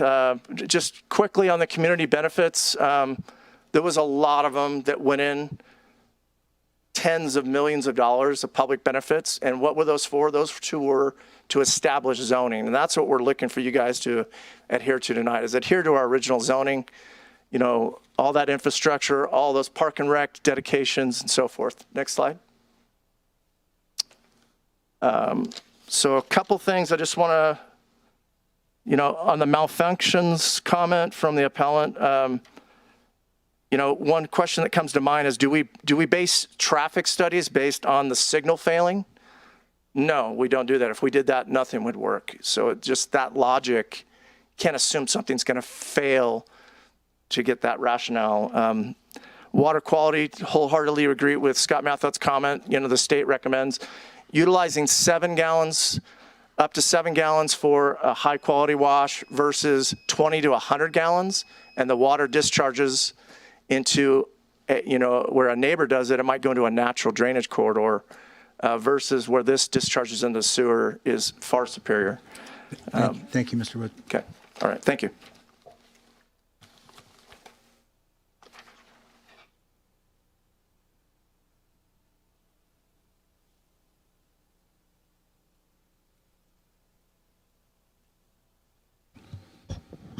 Now we'll go to council questions. And who's anxious to go first? Might I, Mr. Vice Mayor, Sure. might I say a couple words? Yes. Because it might help members of the public and, of course, the council. Right. So as the council knows, as a member of the public might or may not know, the council's role tonight is to conduct a de novo review, as Yumi said. That's a bit of legal Latin saying as though you're hearing it for the first time. It means you don't give any deference to the fact that the Planning Commission has approved this. But beyond that, your role is not to decide whether it's a good project or a bad project, not to decide whether you like the project or don't like the project, or whether Truckee does or does not need a car wash. Your role is to decide whether the findings for approval can be made, or conversely, whether findings for denial can be made. Whatever decision the council makes needs to be supported by findings. My colleague Brandon Klein from Best and Krieger is here to address CEQA requirements. He can talk to you about substantial evidence. But as you think about this, as you deliberate, as you ask questions, please bear in mind that it's not, and for members of the public as well, it's not about do you like it, do you not? Is it good, is it not? It really is it consistent with the town standards? Have the requirements of the California Environmental Quality Act been met? And can findings be made in either direction to approve or to deny? Thank you. Sure, I can jump in. I have a few questions and some things based off of what the appellant said, and I think some of them were spoken to in the staff report, but again, one of the comments was how that an EIR did not analyze a car wash, and therefore the EIR would then be invalid or need to be redone. So just if staff or CEQA expert, Brandon, I forgot your last name, would speak to that. First, did the EIR analyze a car wash? And then yes or no? And then what does that mean now moving forward? So the EIR included review of the Graves Crossing specific plan, which identified car washes as a permitted use. Specifically, there were a project outline that was identified within the Graves Crossing EIR, and those specific, that was a specific project that was reviewed. So the car wash was not identified as the project. As part of the environmental review, as part of this project, we compared what a car wash is today, the impacts of a car wash, and compared that to what was reviewed in the environmental impact report. But globally, a specific plan EIR looks at the impacts that are a result of the allowed and conditionally allowed uses that are within a long-range planning document. So just because a car wash wasn't explicitly mentioned in the EIR, the final EIR, the technical appendices, et cetera, doesn't mean that that wasn't looked at. It looked at all the different uses, bless you, all the different uses allowed both in the residential districts and the commercial districts and the open space districts. All of those uses have been analyzed within the context of the project level EIR that was done for the Grays Crossing specific plan. Yeah, and I'm just happy to be called an expert on CEQA. Thank you. So I'll just speak to the general requirements here. This project is a project under CEQA. However, it is exempt under Section 15183 subdivision A, which requires no additional environmental review for projects consistent with the development density established by existing, here is the environmental document that was studied was the specific plan. And staff has correctly determined it to be exempt from further review. I did note that there are some instances where the appellants are suggesting that there are exceptions to this exemption, and there are not. Exceptions to exemptions apply to categorical exemptions. The applicant or the appellant specifically cites section CEQA guidelines section 15301, which those exceptions apply to the categorical exemptions, of which there are 33, and this is not a categorical exemption, as the staff report properly points out. Thank you. There was also a statement, not all project noise was analyzed, and the appellant brought up stereo or other outside noises. Are things like that typically analyzed in a project, or is it just based on the noise that this produces, not necessarily any outside impacts from somebody who's standing in the parking lot? Correct. It's what the project generates.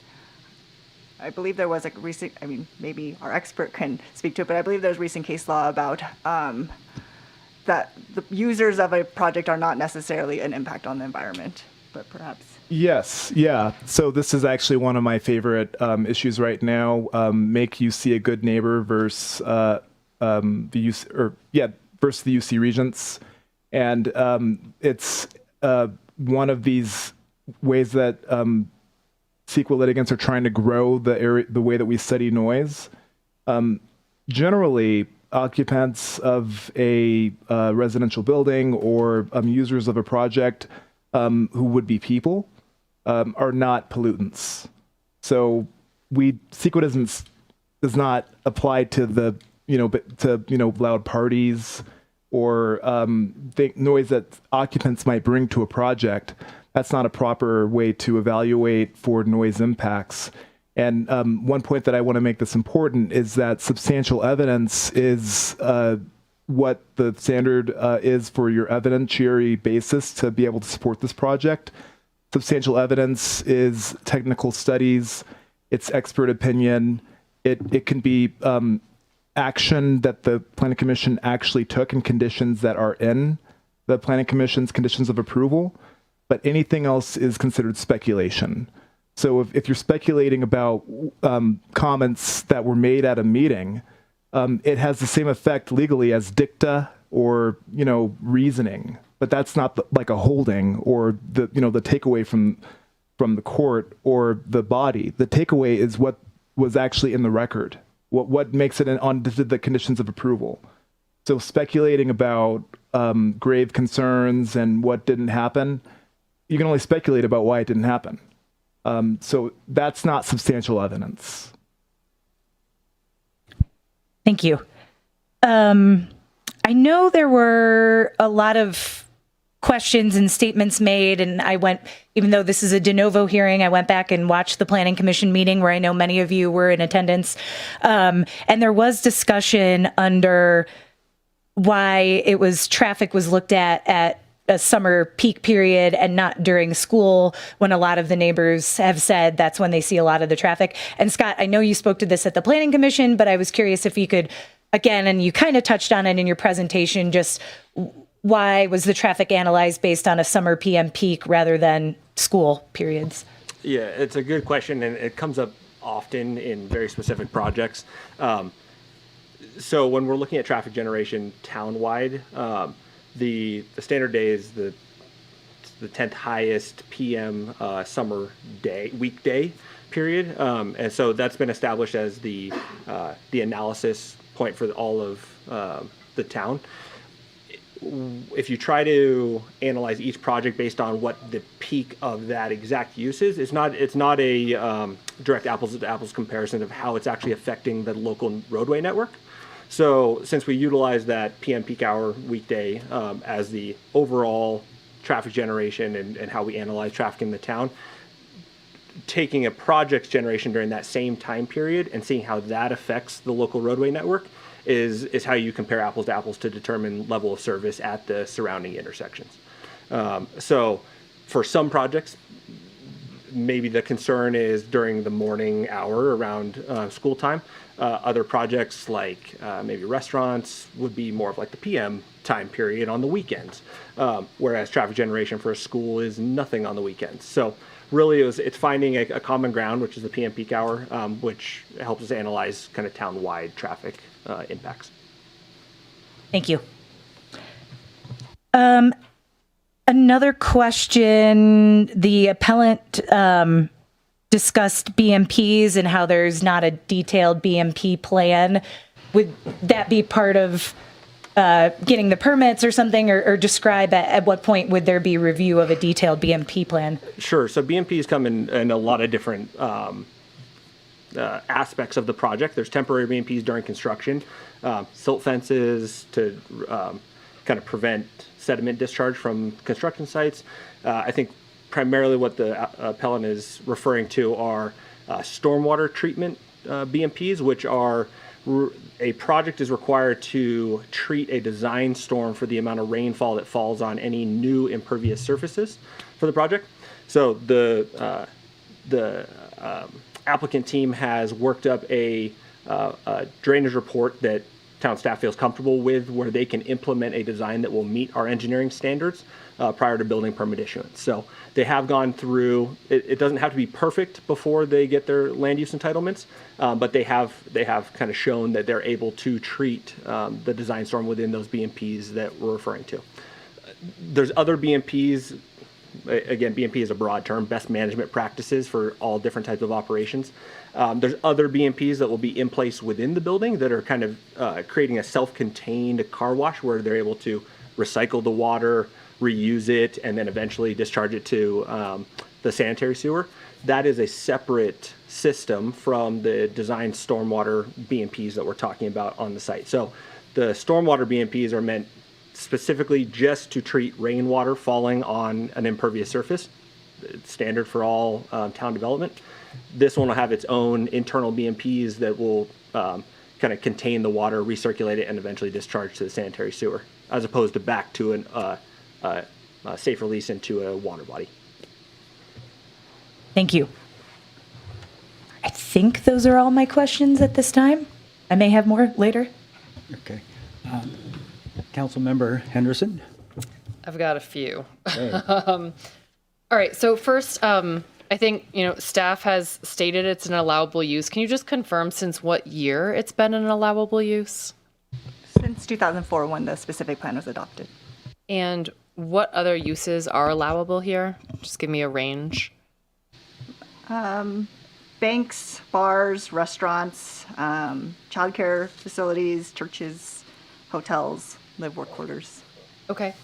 And from the original specific plan, how much of the non-residential allowable capacity has been built out? Maximum allowable capacity. The non-residential, I don't have that number off the top of my head. I can look that up. Okay. Yumi, maybe while you look it up, I'll just keep going with questions and we'll see if we get an answer to that one. And so staff has asserted that this is consistent with the 2025 general plan. Would this project also be consistent with the recently adopted 2040 general plan? Yes, the Grace Crossing specific plan area has not changed as part of the 2040 general plan. There is that new land use policy that prohibits gas stations, but this is a car wash. Okay, thank you. A few questions on conditions of approval. So for a condition of approval 53 related to the screening of the building, was that intended to also reduce noise to a specific decibel level, or was that simply design? Simply design. Okay. And I believe the hours of operation proposed are 7 a.m. to sunset. Is that correct? That's correct. Okay. So obviously that differs over the course of the year. So we're saying that it'll stop operating at roughly 4:30 in the winter months and could be as late as 9 p.m. in the summer. Is that correct? Yes. Okay. And what means of enforcement do we have to ensure those operating hours are actually adhered to? It's similar to other projects. It would be complaint-based. Picking up on Councilmember Romack's questions related to noise. So I know staff stated that the noise levels are greater than a gas station, but still below the town's threshold. Can you just tell me the average decibel noise level for a gas station? Let me pull up the noise study.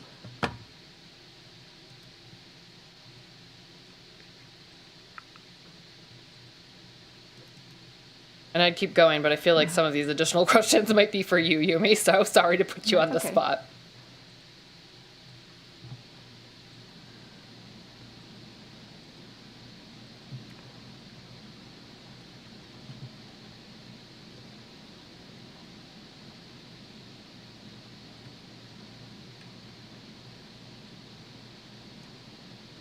So for it was only looked at for the gas station, convenience store combination. Right. And the noise, depending on where you're standing for the fourplex, it would be a combined at 44 decibels. 44. Yeah. I can bring And this proposed project? Let's see. Oh, somebody's coming up.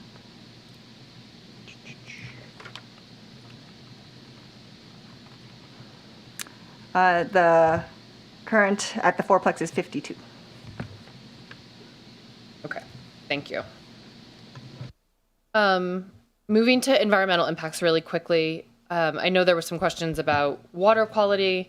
Can you just confirm who will actually be analyzing and holding the project accountable on water quality? I assume it's both the town and the Lahontan Water Quality Board. Is that correct? That's correct. Thank you. And then, given our adopted climate goals, I'm curious a little bit more in the vehicle miles traveled impacts resulting from the project. And this might not be an appropriate comparison, I'm not sure. But how many vehicle miles would be traveled, for example, if residents, near this proposed project had to go to the next nearest car wash in town versus going to this proposed project site?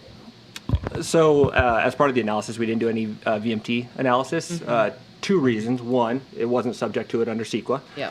Two, even if it was, it would have been screened out. So it's considered local serving, under 15,000 square feet, and it's within the exemption zone. So it meets all three criteria.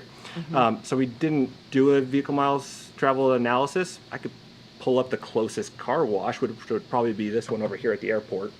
Excuse me, not the airport, the Hampton Inn. Probably looking at a handful of miles, 3 miles maybe. Okay.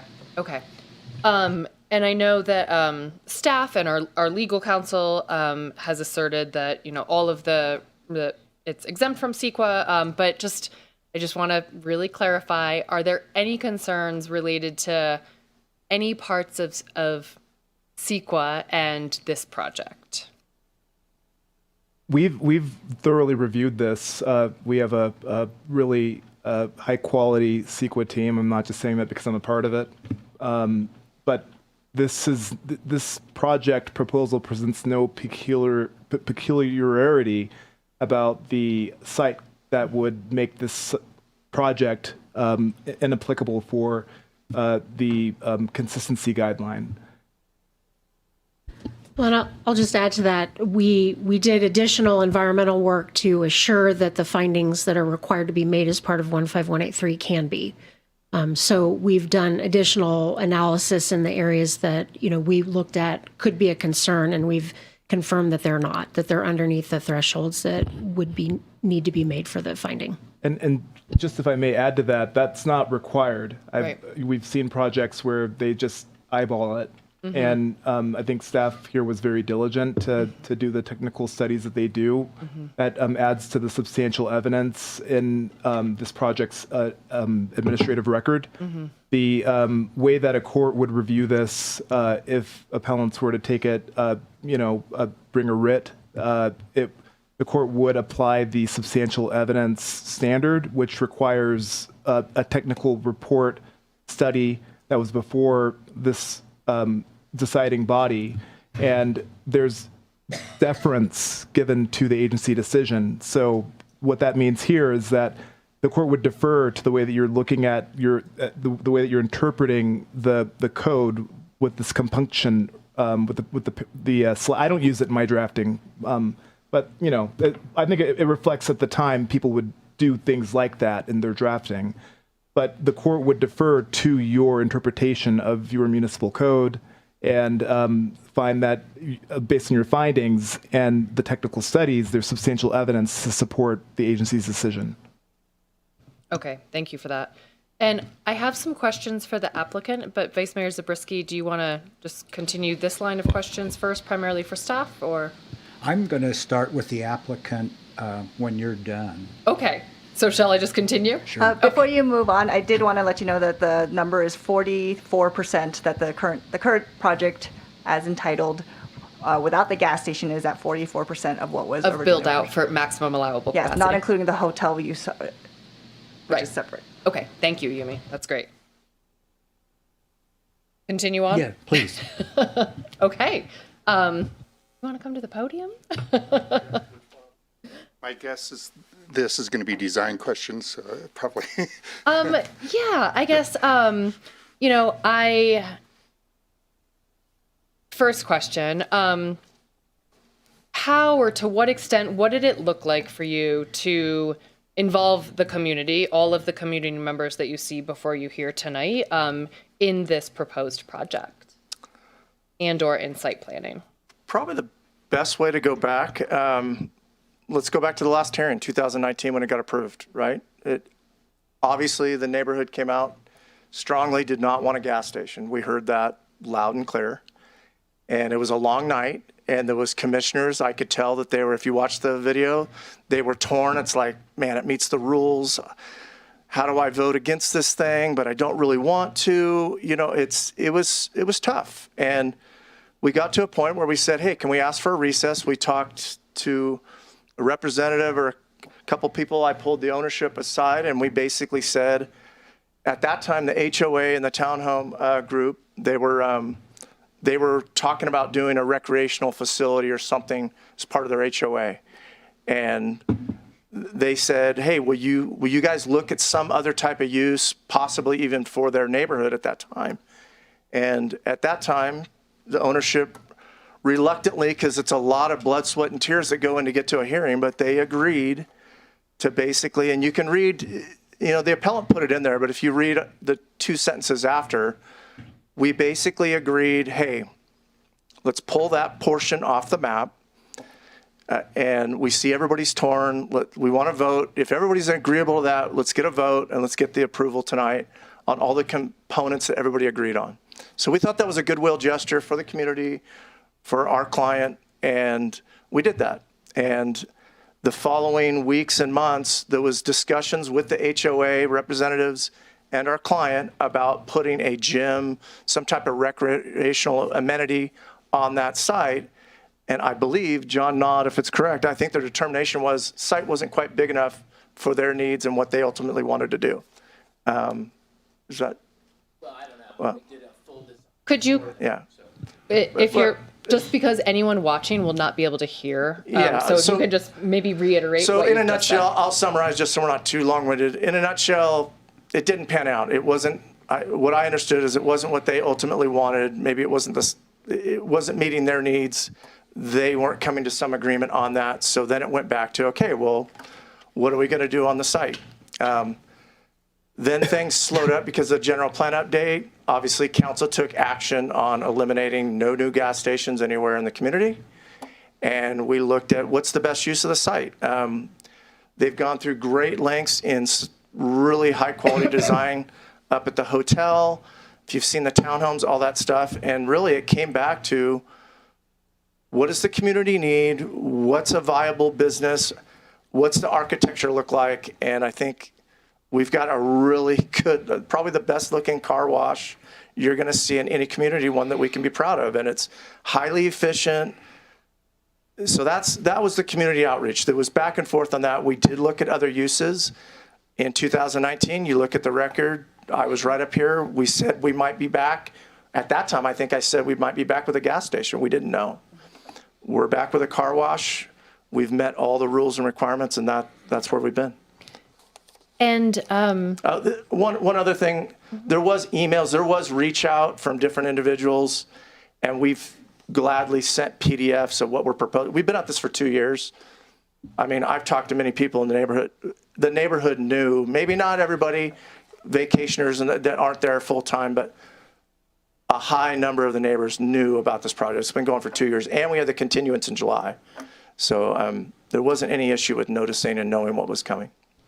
so let me move on to my next question. Yeah. How many full-time and or part-time people do you expect to employ with this project? Folks who have to, get the inside of the tunnel cleaned, things like that. I go back I to know my, it's a kiosk, so yeah, there's a I'm lot going of back to my project automation. description, but it's very minimal. It's highly automated. So it's very efficient, fast, highly efficient, not using a lot of water and those type of things. So you've got the manager, and you probably have 1 or 2 employees, probably maximum at any given time. So up to 3 people on site at maximum. Just an efficient operation. And I do want to say that 45 number of car. Again, when we're asked to analyze air quality and all that stuff, you're packing it in like we're not doing that many cars every hour on the hour. That's showing the max queue. So, yeah.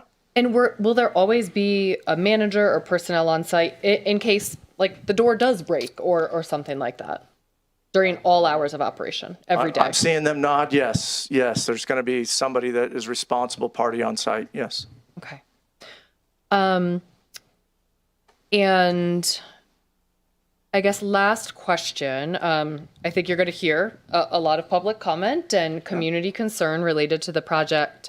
And so my question is there anything that the applicant would be willing to do to respond to some of the neighborhood concerns, such as setting maybe specific hours? And I'd love to hear in public comment, like, how does the public feel about opening to sunset, right? Or should it be 5 o'clock year round? Shrinking the footprint in any way. So you can also think about it, but is there anything that you'd be willing to do to respond to the community's concerns? Because I think I heard you say, we want to do a project that the community needs. And we haven't heard that in the submitted public comment yet. Gotcha. Yeah, I'll give a couple of comments first, and then I'll let Matthew. A lot of the conditions of approval that you see that came out of the Planning Commission and from staff was that give and take. So hours of operation is a great one. I think our original project description, I think we put in 9, or was it 7 to 8 or 7 to 7? And staff recommended kind of curtailing it and said, hey, can you agree to sunset? Client said, yeah, that sounds reasonable. We'll agree to that. So yeah, it's been that give and take. Whenever there was concerns, whether lighting, beefier on the landscaping, any of those concerns, we have pivoted. And you could see from the iteration, you talked about a slightly dense site. Again, I didn't bring all the iterations. Obviously, I didn't even have time to really highlight them, but there was about 7 to 9 iterations in that. And you can see where we landed to Truckee style, far less asphalt. And, again, these are not that expense rules the day, but these are expensive rounds with the architect and all that stuff. And our clients agreed every time, okay, let's, staff's asking for this. This is a recommendation. We're going to do it. And we think the project has just gotten that much better. So to say that have we heard the community comments and staff's comments? Yes. And I think this is going to be a building that staff and the community at large is going to be very proud of. So, Matthew. Yeah, I think Martin touched on the points that I was going to bring up as well. I mean, we've worked with staff probably for over 2 years now on this. I think the tunnel started at 120 foot. We shrunk that down. I think it was originally maybe 5 or 8 foot higher than it was right now. 8 or 9 rounds later, landscaping has really gone significantly up. The earthen berm, of course, the polycarbonate doors to make the noise level decrease. Just structurally made a lot of different changes and whatnot. As far as public hearing and whatnot, I've also heard from a lot of other folks that aren't here at this meeting of the, the green light on this project. I was just talking to 2 folks yesterday that they both have washed their cars in the last week at their homes in Gray's Crossing. An average car wash at home is 150 gallons. This car wash right here is less than 40. So that's another consideration, right? There's a car wash over there by McDonald's, not the same type of car wash that we're offering here or by the Hampton Inn. Completely different type of product. So. Okay, thank you. And thank you, Vice Mayor Zabriskie. I think that's it for me. Okay. Can we stay on this line of questioning the type of product that's being offered to the community? And related to that is whether there are any plans for signage directed at Highway 89 or the interstate. No, I think we were limited on signage requirements per the town of Truckee, which allows you one sign. I think we have it in front. So, no, it's going to hold true to, the specific plan and development code. Okay. The condition of approval number 47 says, as I read it, no decision has been made on signage. That's correct. The only signage is, they've only proposed a kiosk, but no signage has been proposed as part of this project. We plan on a sign permit meeting the development code fully. We're not asking. I know signs are a big deal in Truckee, and there's a lot of discussion about those, and we're going to comply with what the development code and the specific plan requires for signage. Okay. I'm trying to, I want to dig just a little bit on a lot of public comments, and that's the audience, who the customers are expected to be. Is this picking up drive-by people on Highway 89, or is it? It's both. It's both a community thing, but what's cool, or at least from a business perspective, right, and the location and what's unique about Grace Crossing is we have some of the best level of service intersections with those roundabouts out there, and you're right off of Interstate 80. So it allows anybody in Truckee to relatively easy get to this location. And, with the climate that we have up here and based on the storms and those type of things, we just think this is going to be an invaluable type of addition.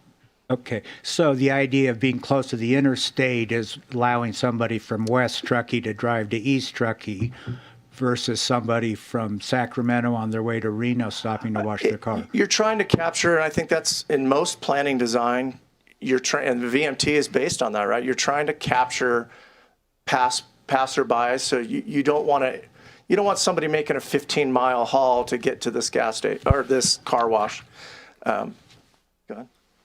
Yeah, I can speak on this as well. I mean, we've designed it as utilization for locals. I mean, as in the future aspects of the project, we have a lot of commercial space, right? Different types of high-end commercial, whether that's a dentist, orthodontist, a coffee shop, a market, things like that. Let's just say there's an orthodontist there and there's 10 folks there that are dropping their kids off and they go around and grab a coffee and maybe get their car washed.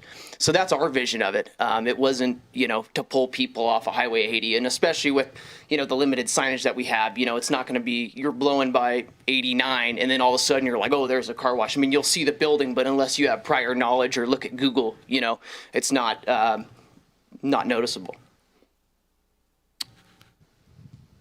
And so your development company owns more than just the plot of land where the car wash goes? The entire village at Gray's Crossing surrounding the car wash. So that includes the residential development, townhomes, the hotel parcel, and all of the commercial space around that same adjacent area. Okay.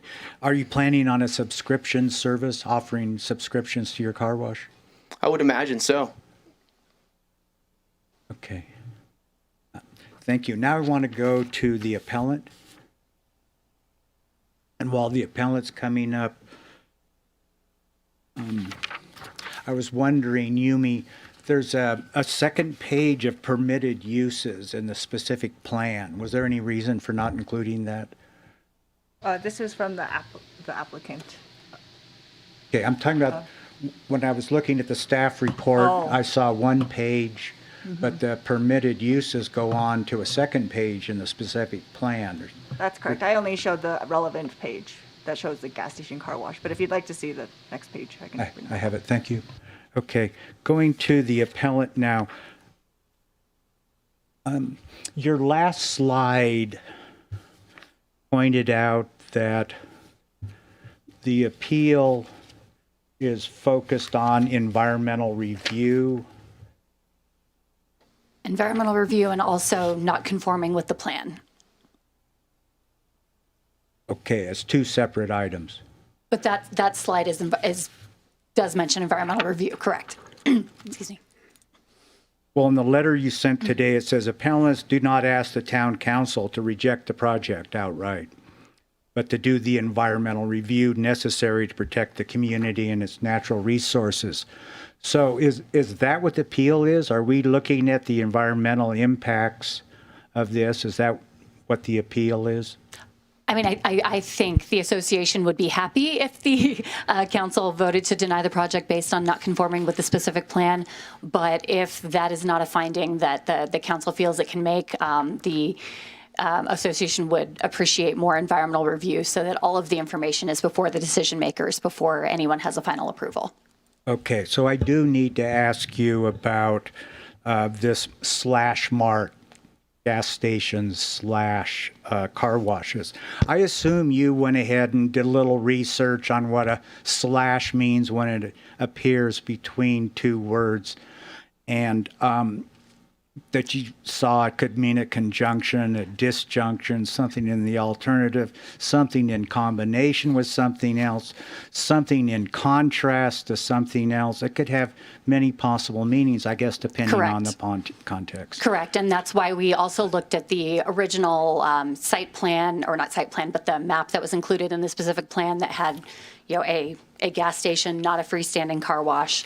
And we also looked at the previous approvals for gas stations / car washes and the previous projects that had been brought forth. This appears to be the first time that a freestanding car wash has been considered. Okay, so would the freestanding gas station have required a car wash in order to be a permitted use?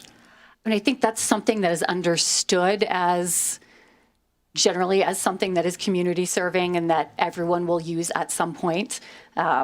I'm not sure you can say the same for a car wash, especially when there are other car washes, which or most people, I don't want to say anyone or everyone, but most people do not frequent with nearly the same as they do a car wash. Okay. Or sorry, a gas station, man. Okay. One of the permitted uses is an urban park / plazas. Does that mean that the plazas could only be approved, only be treated as a permitted use if they were part of a park? And to me, those are similar uses. They're kind of the same thing. Someone might call it a plaza, someone might call it a park. I'm actually not sure what the distinction is necessarily if someone's talking about greenery or the shape. But I do spend a whole lot of time in Southern California where what is considered a park, sadly, often is a square of asphalt that has been designed to be pretty. And I might call that a plaza, I might not call that a park. Okay. Can I go back? Thank you very much. Thank you. Can I go back to the applicant? We heard on noise, if there's a noise, a complaint will be, if there's a noise problem, it'll be handled by a complaint or code enforcement, and they'll be able to take care of it.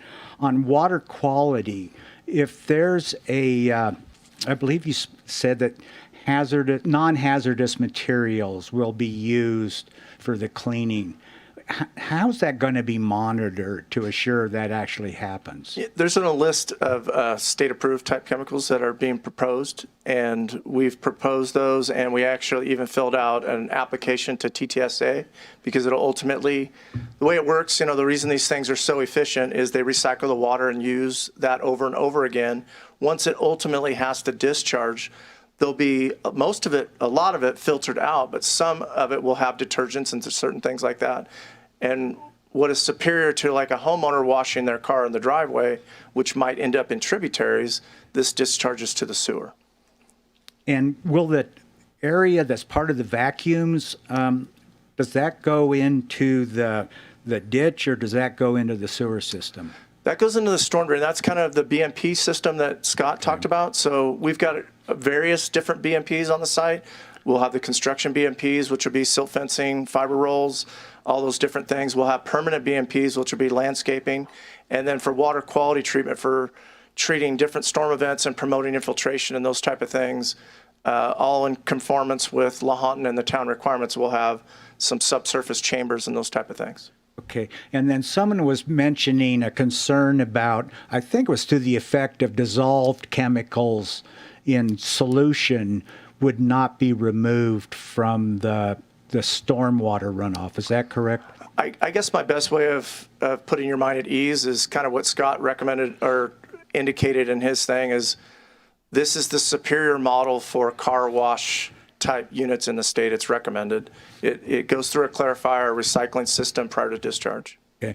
One of the public comments said that the new apartments on the north side that have pretty much gone up, they're there now, are only 25 feet away from the car wash. But I think you said 100. It's about 120 feet from the building, 150 feet approximately from the fourplex and the townhomes. Again, I pulled a quick Google Earth before I came here for my slide. And the 150 is from the tunnel because I figured that was where the most noise emitting. So it's a significant distance.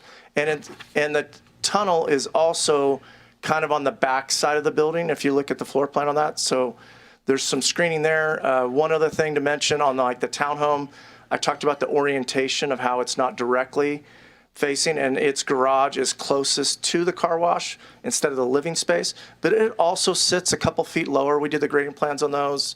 They're a little bit lower. And then with the earth berm and the additional landscaping, which we beefed up with additional trees and foliage, we think that's going to reduce the sound even more. Right. And then that screening along Edwin Way, when the trees are mature, can you give me any indication of how much of the car wash will be visible to the residents at that end of the townhomes? So it's a balance, right?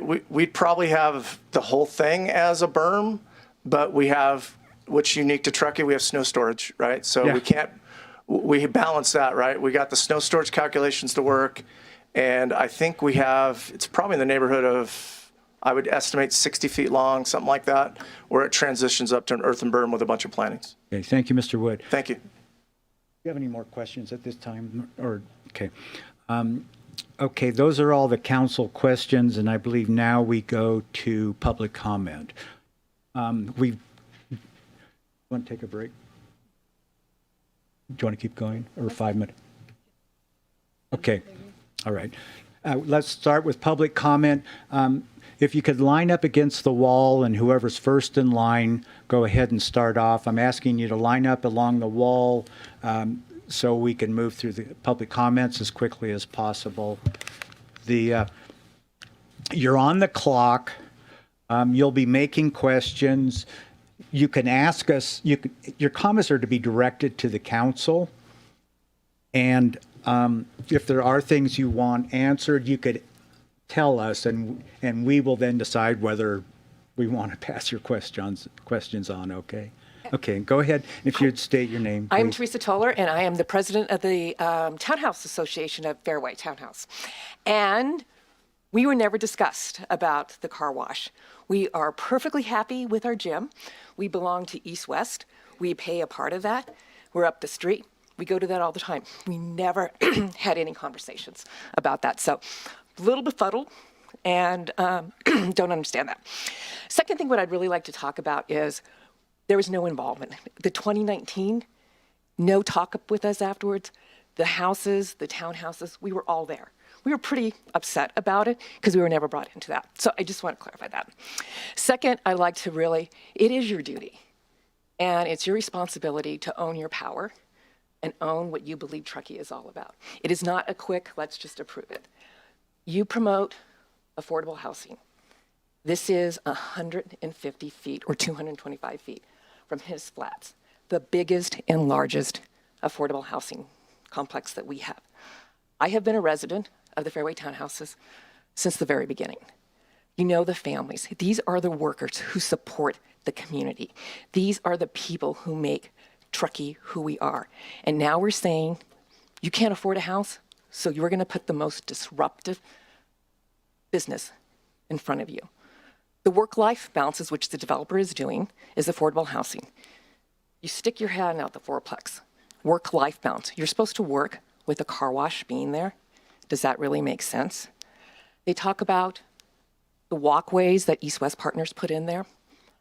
What's going to stop the kids from going across the street to the car wash, to the vending machine? You have TKs, you have kindergartners, you have families, if you go by there every morning with their kids waiting by the school stop, you have bikes, you have going. This is a community. This is a community of people and individuals and families who support. You have another, right behind the highway, another affordable housing. So your stance on affordable housing, but yet you're putting the most disruptive business. We talk about living in the village. We are being assessed a pretty hefty assessment to support TART, public transportation, so we can lower our carbon footprint. But yet the car wash is promoting single car use. So we can't have a car, but we can bring cars in from the interstate. And last but not least is we are locals. The developer is from Merced, quite a large McDonald's franchise owners, which is great, but doesn't understand the community and doesn't understand the community and taking our input from that. And what's going to permit, the car wash is not going to be successful. It's not the business model here. What's going to prevent that from turning into McDonald's? And last but not least, Grace Crossing has pretty strict rules about washing your car in your driveway. And who washes their car in their driveway, Grace, and who does it in the middle of a blizzard? So I'm wondering who they talk to as well. And that's it. Thank you.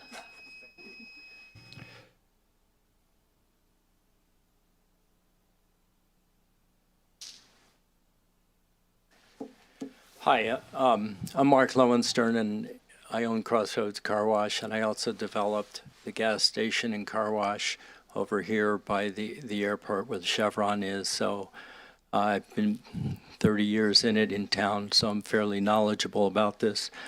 I'm sorry that I've shown up late compared to earlier planning meetings, but for health issues, I've been out of the area for the last year plus. A couple quick comments. Number one, I texted a guy I know who represents 3 different car wash equipment manufacturers, and a 100-foot car wash generates 85 to 100 cars per hour, not 45 cars an hour, and my touchless does 42 an hour, and that's not nearly as efficient. So that, and do we need another wash? Yeah, we need another wash, and the town is growing. But I've been told numerous times when I looked into it, is that this is auto-related, like an oil change or a car repair. And the Pioneer Center, as an example, that's a place you put it where it's not next to residential. One other part that upsets me personally, I did have a member of your planning commission call me, and he was representing a car wash franchise in trying to purchase a property, and he told me that this project was not going to pass, and then suddenly now it's going through approval and passing, and they contacted me, and they have 220 car washes. So it's Wall Street money.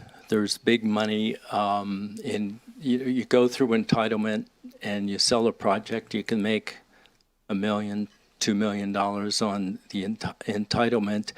And I'm not saying that's what these gentlemen are planning to do, but eventually when someone offers you that kind of money and these franchises have all their members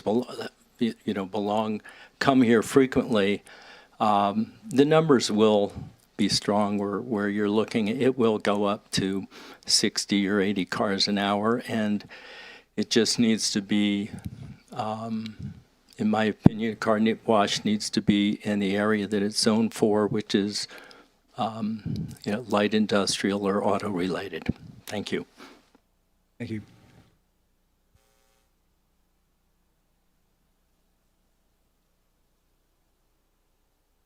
Hi, my name is David LaBerge. I'm a resident of the Fairway Townhomes. I've lived there for 11 years. Part-time resident. I also live down in Roseville, so probably spend about half my time here and half my time down there. Yesterday, I was walking with my dogs out on the Grace Crossing golf course. We headed down 3rd Fairway to past the tees and then back up to the 7. So basically we did a end loop around the end of the golf course.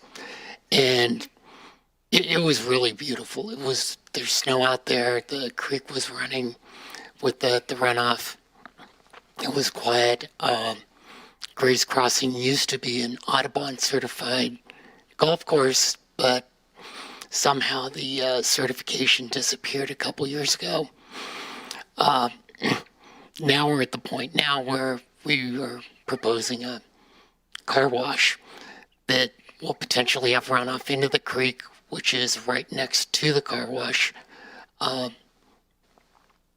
There's noise from the blower that dries the car, from the vacuums that will now be affecting that. So from being, from a selfish aspect, it's going to have a detrimental impact. But I also imagine it's going to be, not too favorable for the golfers that are coming into town, to spend their money to play at Grace. With regard to the traffic survey, I know there are best practices, and the 10 o'clock time is, was selected as best practice, but I don't think it's really representative of what is going on. It's seasonal that's going on there. You've got school time, so the peak periods there are going to be early in the morning, 7 o'clock when the school buses come in. There'll be early afternoon, mid-afternoon when they're dropping them off. There's also a TART station that's on the other side of the bridge. So you've got a TART station, you've got the street, Hennis Way, you've got the bus stop for it, the Hennis Flats apartment. You've got a lot of traffic going on there potentially. So, at 10 o'clock, when I was walking my dogs yesterday, it was really quiet. But, at 7 o'clock when the kids are going to school, it's busy. Plus, 10 o'clock is probably not when Highway 267 jams up, backs up with everybody going to North Star. So I'm not sure it's that great of a time. Thank you, David. Mike Brown, Grays Crossing resident. I'm pretty sure if you conduct a survey of the people who live here in Truckee and ask them why they live here, no one would say to live near a car wash.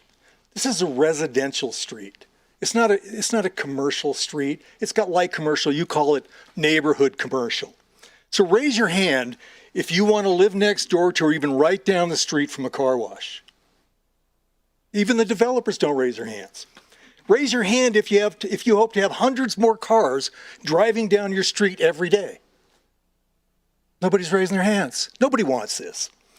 Because that's what this proposed development is condemning people to do. Contained within Gray's specific plan is a rendering. It looks like this. You can find it in the specific plan. It shows people gathering around tables, their bicycles in racks, in what is a depiction or a visual manifestation of what the village at Gray's Crossing was planned to look like. This was from 2004. Can anybody in the room tell me where this is going to be now? Anybody? There are 29 permitted uses for the village. The two that are the least conducive to a neighborhood community environment, a hotel and a car wash, make up approximately 75% of this proposed project. There's a lot of discussion about the 2004 EIR. That was completed 20 years ago, before any of the amendments to this project were put forth. The purpose of an EIR is to ensure that the environmental impacts, traffic, noise, pollution, those sort of things, do not have a deleterious effect on people. We, the residents of Truckee, we are those people. All the numbers and reports are ways to try to convey the impact on us, but they don't do a very good job. Common sense does. Imagine instead of 20-minute drive from Highway 80 to Raley's, it's now 40. All the roundabouts look like Highway 89 going to Palisades on a powder day. And 500 plus cars a day drive down your street, because that's what it's going to be with the hotel and the car wash. The traffic noise from both Highway 80 and 89, now combined with the constant noise of a continually running car wash, are the backdrops of your environment. In the 34 pages of staff response to the appeal, not one point of opposition made by residents is conceded. I find that both remarkable and very concerning. Your job as town council members is to shepherd the interests of the citizens of Truckee. It is what we pay you for. It is what you're elected to do. And it is missing in this process. Take a look around and read the letters that have been sent in. This could have been averted. The developer promised to reach out to the community over concerns with the project in 2019. By their own recollection, at the last meeting, they talked to only one person. Thank you, Mr. Brown. These may be reputable business people. I don't know them. But they have not Mr. Brown, proved it with this project.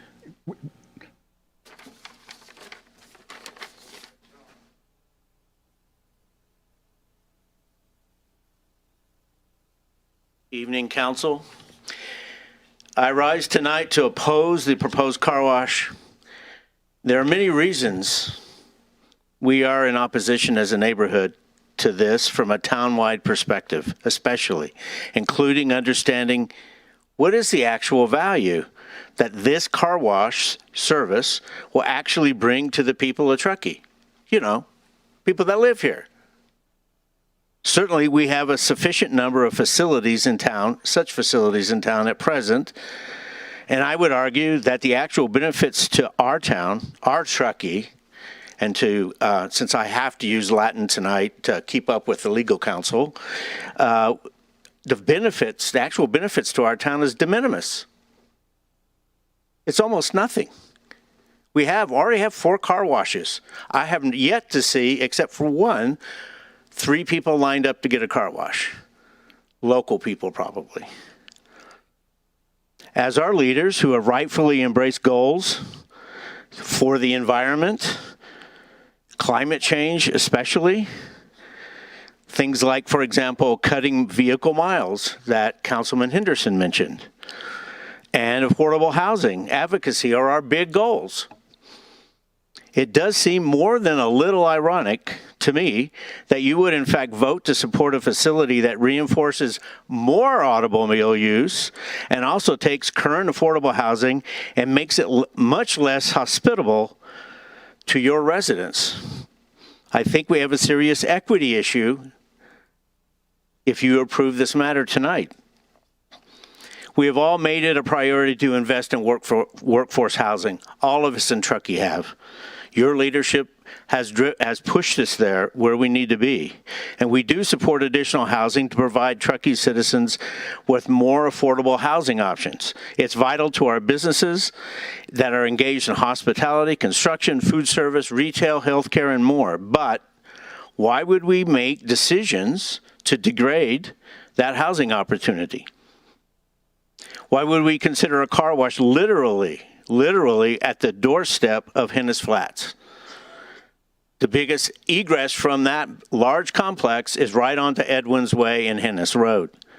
Why would we subject them to this increased traffic and noise? And why would we add this increased noise to the traffic noise from I-80 and State Highway 89 that already pre-exists? And let's also not forget that Henn's Flats is directly underneath the takeoff pattern from Truckee Airport's noise. I highly doubt that the desktop study that's completed for this project to estimate noise levels has considered those combined noise factors, not to mention the town's own noise ordinance. Thanks. Thank you.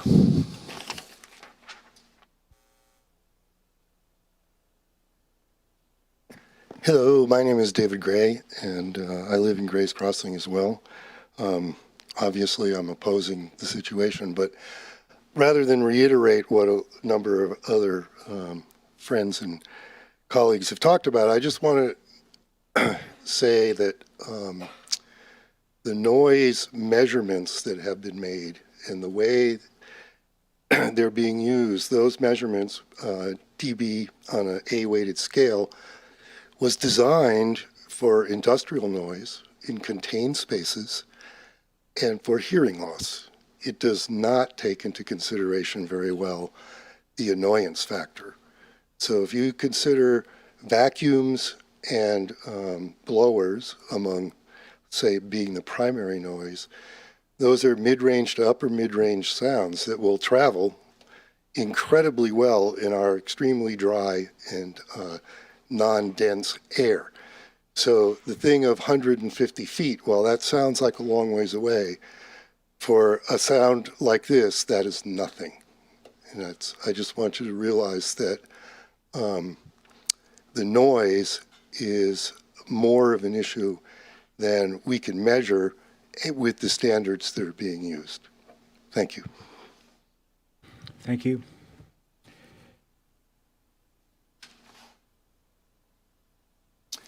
My name is Joshua Eggleston. I live in Gray's Crossing, and I'm going to continue the comments of my dear neighbor. The developer promised to reach out to the community over the concerns with the project in 2019. By their own recollection, they talked to one person. These may be reputable business people, but they have not proved it with this project.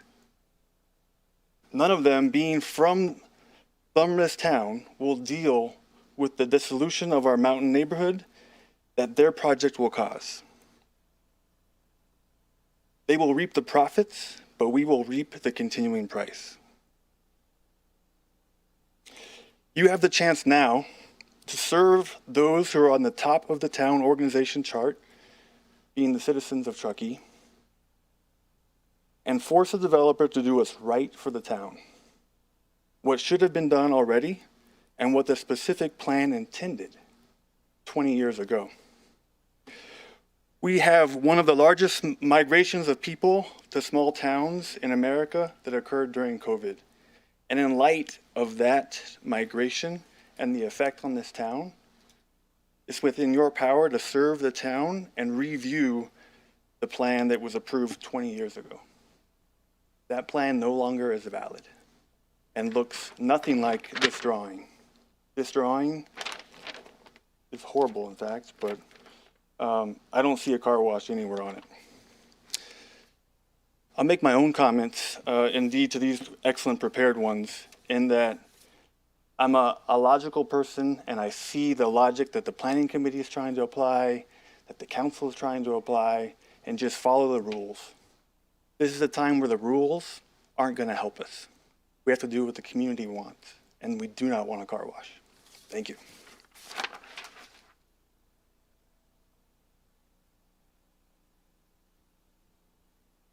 Hello, my name is Trisha Eggleston. I am also the resident of Gray's Crossing. I have never in my life ever envisioned myself speaking in front of a people for a community, but we felt passionate about this subject and had to show up to show our support for our community.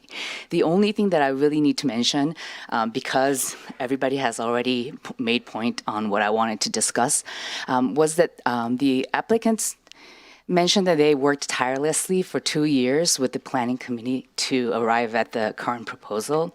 But in that process, the community has not been engaged whatsoever. So when the planning committee presented the presentation and the evidence and the application, we were not engaged at all. So our opinion and our thoughts lie with the rest of the community that we do not want the car wash. Thank you.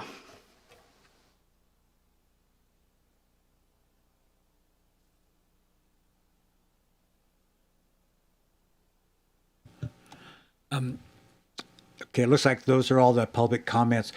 I have just a couple questions based on what we heard. I don't know if either of you do, but I'd like to do those, then take a 5-minute break. Vice Mayor, you do need to close public comment first. Okay, then we'll go ahead and close public comment. Thank you. Mind if I go ahead and ask? Or? Sure. Okay. And this will be for both the applicant and the appellant. I'm wondering on the applicant's side, did you ever refuse to talk with members of the neighborhood of Grays or the? Absolutely not. We've had, well, I mean, we have the project signs that are up there, right? We've been involved, our firm, from the original of Grays Crossing. And we've had substantive conversations when we were going up to the original village approval. Matthew, you gave me some of the specifics that I think are in the record from the Planning Commission last time of, That's fine. I know when we sent out, there was emails that went out when we were requested from neighborhood people about the plan and I think the noise study, we emailed those out directly. On top of that, the staff's or the town's website is great for all the materials for many, many months are all available on all this stuff. I mean, yeah, we're kind of an open book but nobody's reached out to me directly in months. Okay, thank you, Mr. Wood. Yeah. I want to ask the representative for the appellant if, I want to ask you the same question. Do you know whether any of your members, your client, tried to? Okay, that's fine. Thank you. And then my other question just goes back to the applicant. Staff had presented about 5 conditions of approval. Were those, you remember those? Yeah, I've got a list of them. I think it was a lot of 50s, right? 56, 57, 53, 58, 59, and 60? I have 58 and 40. Maybe I missed a couple at the end there, but I think if those are all the ones that were basically from the Planning Commission where we agreed to all those and came to consensus at that approval. Okay, thank you. Those are all my questions. Vice Mayor Zabriskie, I think to your question related to the outreach, we do have at least one person who could potentially come up and speak to that from. Thank you. Okay. You don't need to repeat what you said before. It looked like you wanted to say something there. I've been a resident since the beginning, and it was East West Partners and Hollis and then Seamus Gallagher who were the original developers of Grays Crossing, and they were not a part of the car wash, so we were not approached. We were never approached about a car wash. We didn't even know who the developers were. We recently found out who the developers were through the planning commissioner giving us the sign. No, houses as well can talk to that. So there's been absolutely no outreach to us. Okay, my question was, did you reach out to any of the developers or their representatives? No, I did not know who they were. Okay, thank you. Thank you.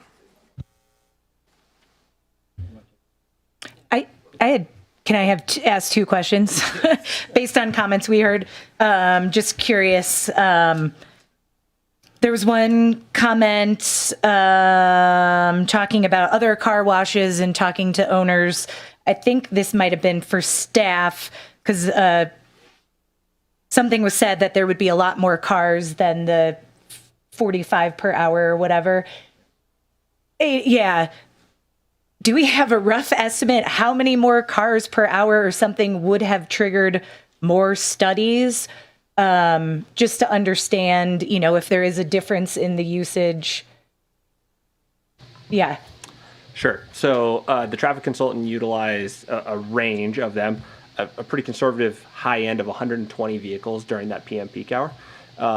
For it to be more than the original EIR was analyzing for the gas station and convenience market, that one, the traffic generation for that was 214 vehicular trips during that PM peak hour, so almost double the conservative estimate for a car wash.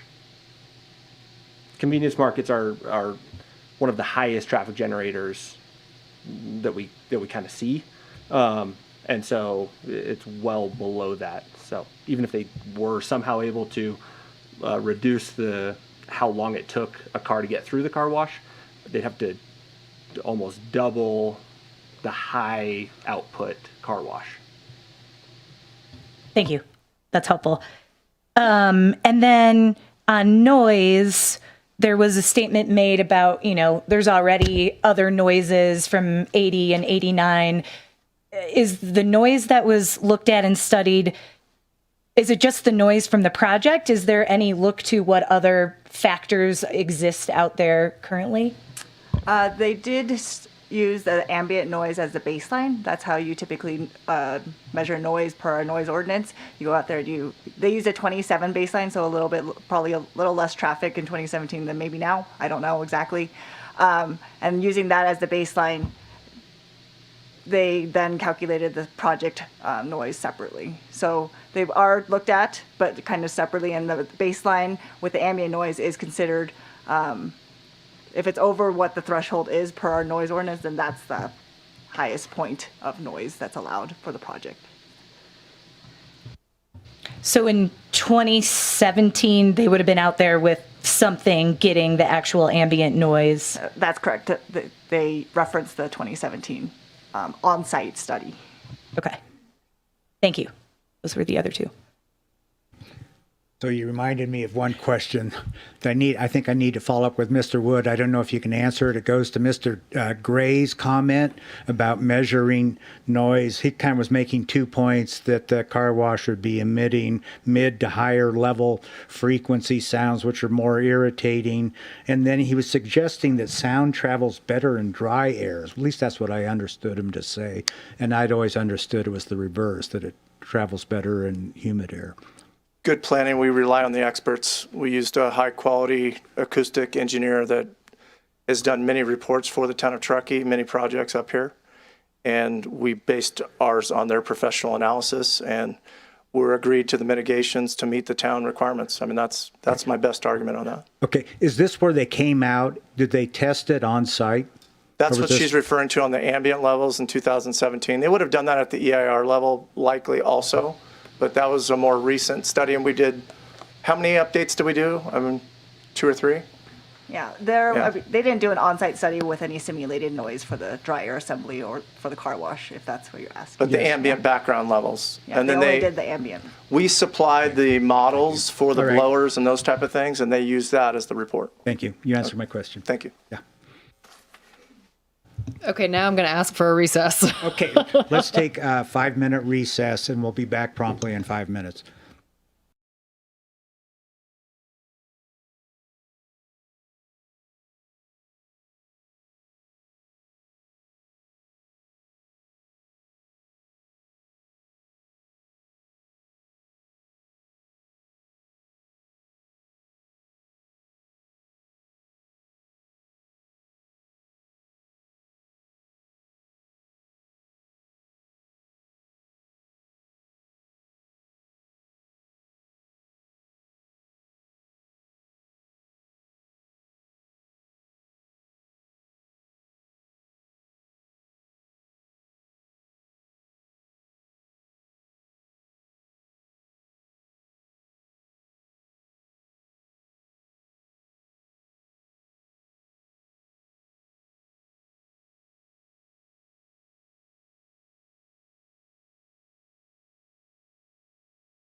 A little bit longer than 5 minutes, but we'll now reconvene, and it is time for the appellant's reply.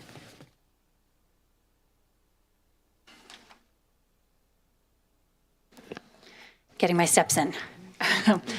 So the applicant's representative said that, the only thing to look at today is whether or not the project is in conformity with the specific plan.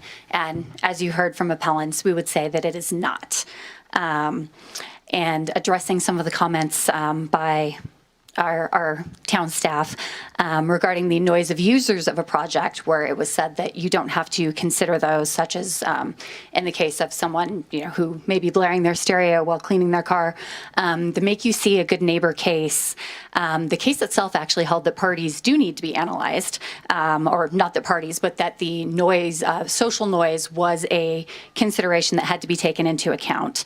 And because that was going to adversely affect plans for dormitories and student housing, that is, very, very much needed, the legislature overruled that. So that case doesn't state that users of a project, their noise don't need to be taken into account for the California Environmental Quality Act. It's more or less limited to dorms and potentially housing production. And actually, in between that case and the legislature's overruling of that case with the statute, my office had a case where it was held that the noise produced by the balconies and users of a project is something that needed to be taken into account. All of that is up at the Supremes, and we're waiting to see how it shakes out, but that is not a settled issue. And if I could only read my handwriting. Third point.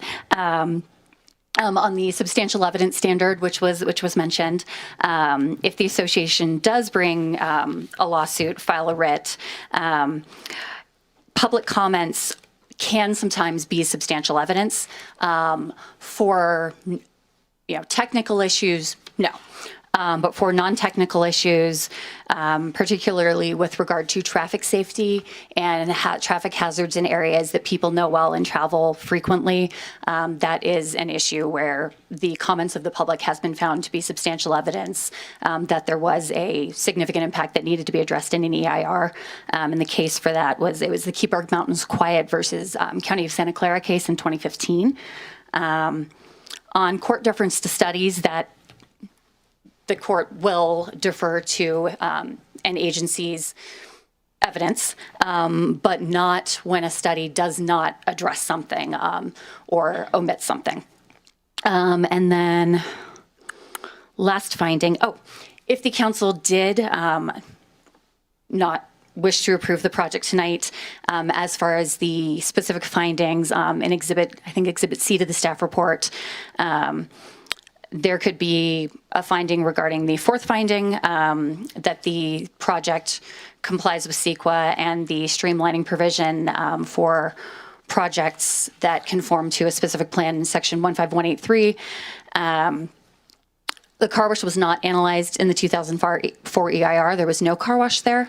And there is language it's page 4 of our appeal letter, but it actually quotes that section of CEQA. So anything that's peculiar to the project or the parcel, or anything that was not analyzed as a significant effect in a prior EIR, does not affect the requirement to analyze potentially significant offsite or cumulative impacts, if not in the prior EIR. And then on the noise issue, I think it was said at one point that the difference between 42 and 54 decibels was a 20% increase. It's a logarithmic scale, so it's actually more like a multi-100% increase in perceived sound level. And then the fifth finding that has to be made, that there were adequate provisions to ensure adequate capacity for different things and to protect health and safety. There is still nothing in the project about the filtration of chemicals before they're discharged into the drainage, which then goes into Prosser Creek. And as it was pointed out in the questions, yes, we are talking about the parking lot runoff and not the water inside the tunnel that is captured and goes into a treatment system and then into the sanitary sewer. And I think that is all I have. Thank you very, very much. Thank you, Ms. Black.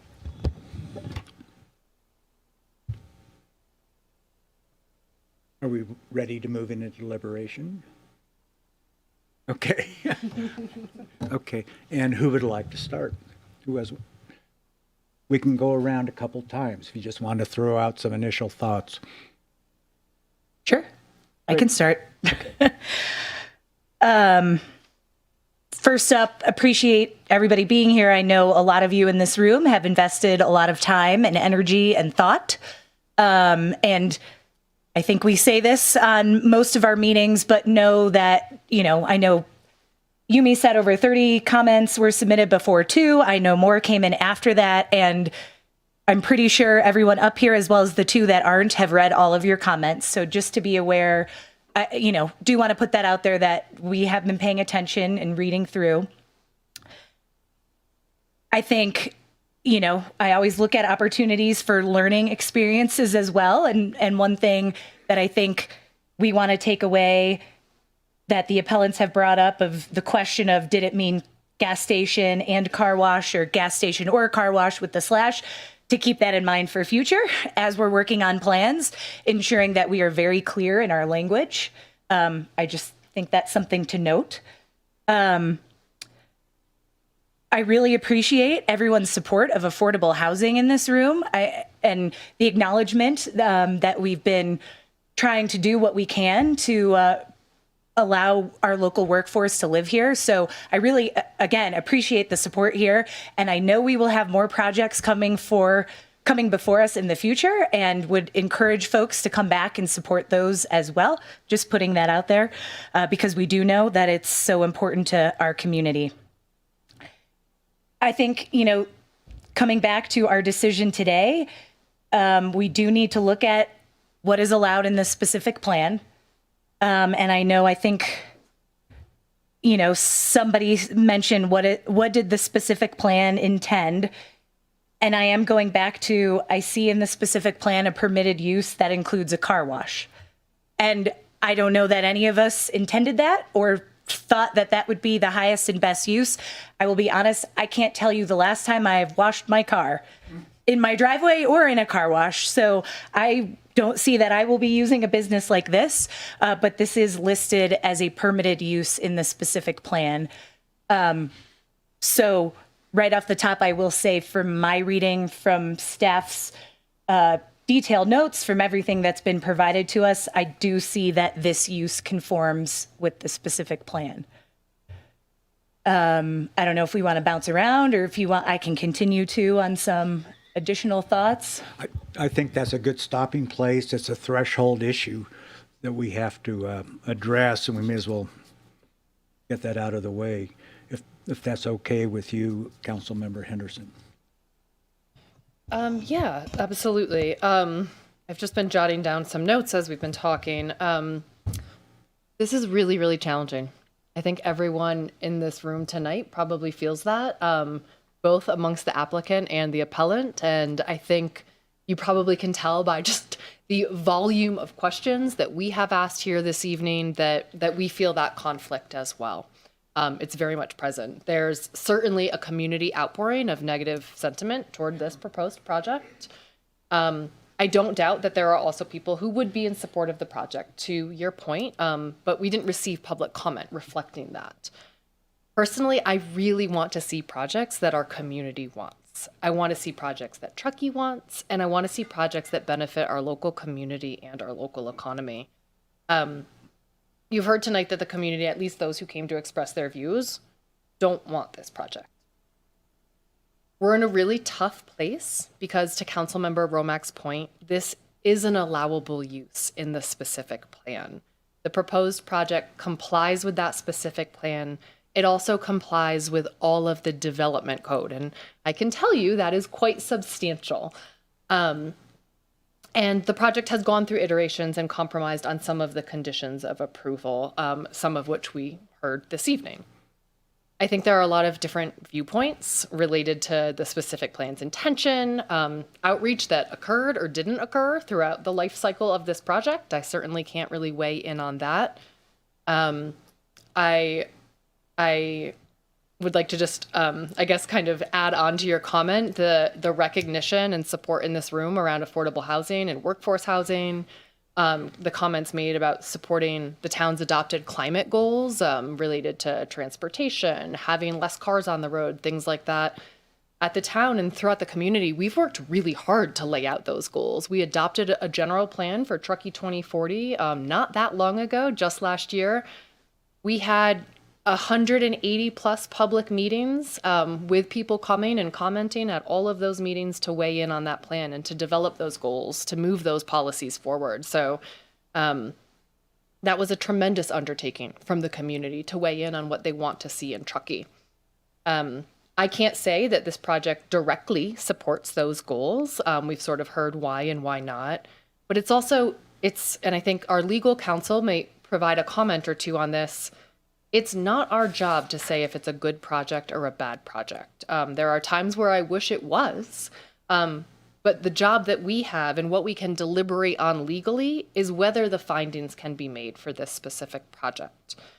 I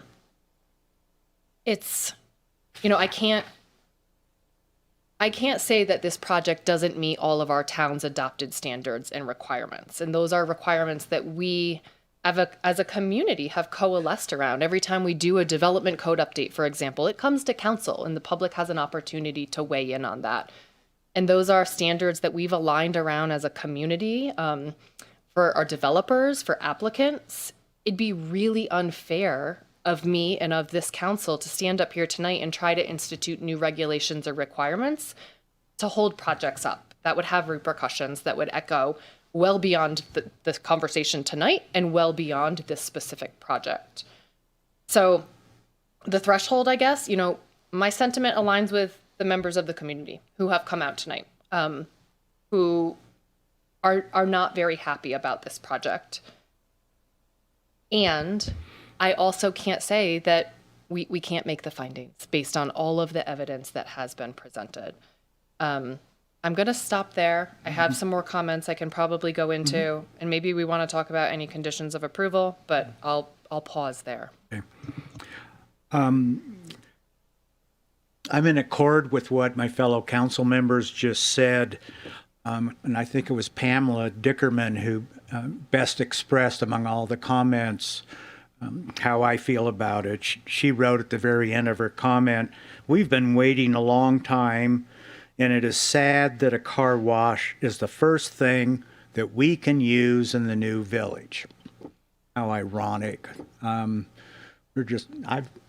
live up the road. I'm waiting for the coffee shop and the little deli, and I still read newspapers, so I'm hoping for a newspaper stand.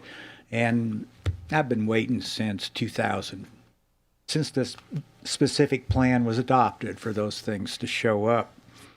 I don't think a car wash is particularly conducive to social interaction. I think of automobiles as isolating. This is not a daily type of convenience like a market or coffee shop. It carries the specter of noise, traffic, and non-neighborhood users. And in the permitted uses, we also see there are banks, hotels, professional offices, theaters, meeting halls, timeshare units, post offices, a number of other businesses that I don't think is being restricted to the neighborhood. And I think the staff has the stronger case on the question of what gas stations / car washes means. I think they're in a better position. It's kind of like a love-hate relationship, love/hate relationship. And so I do feel constrained, despite the point made that we should not look at the law. I feel it's one of our obligations that far transcends this particular matter, that we comply with the law, that we don't ignore it. So I think we're stuck with that use, that type of use, a car wash, being a permitted use. And what we're having to do is look at whether the environmental review was adequate and the conditions of approval.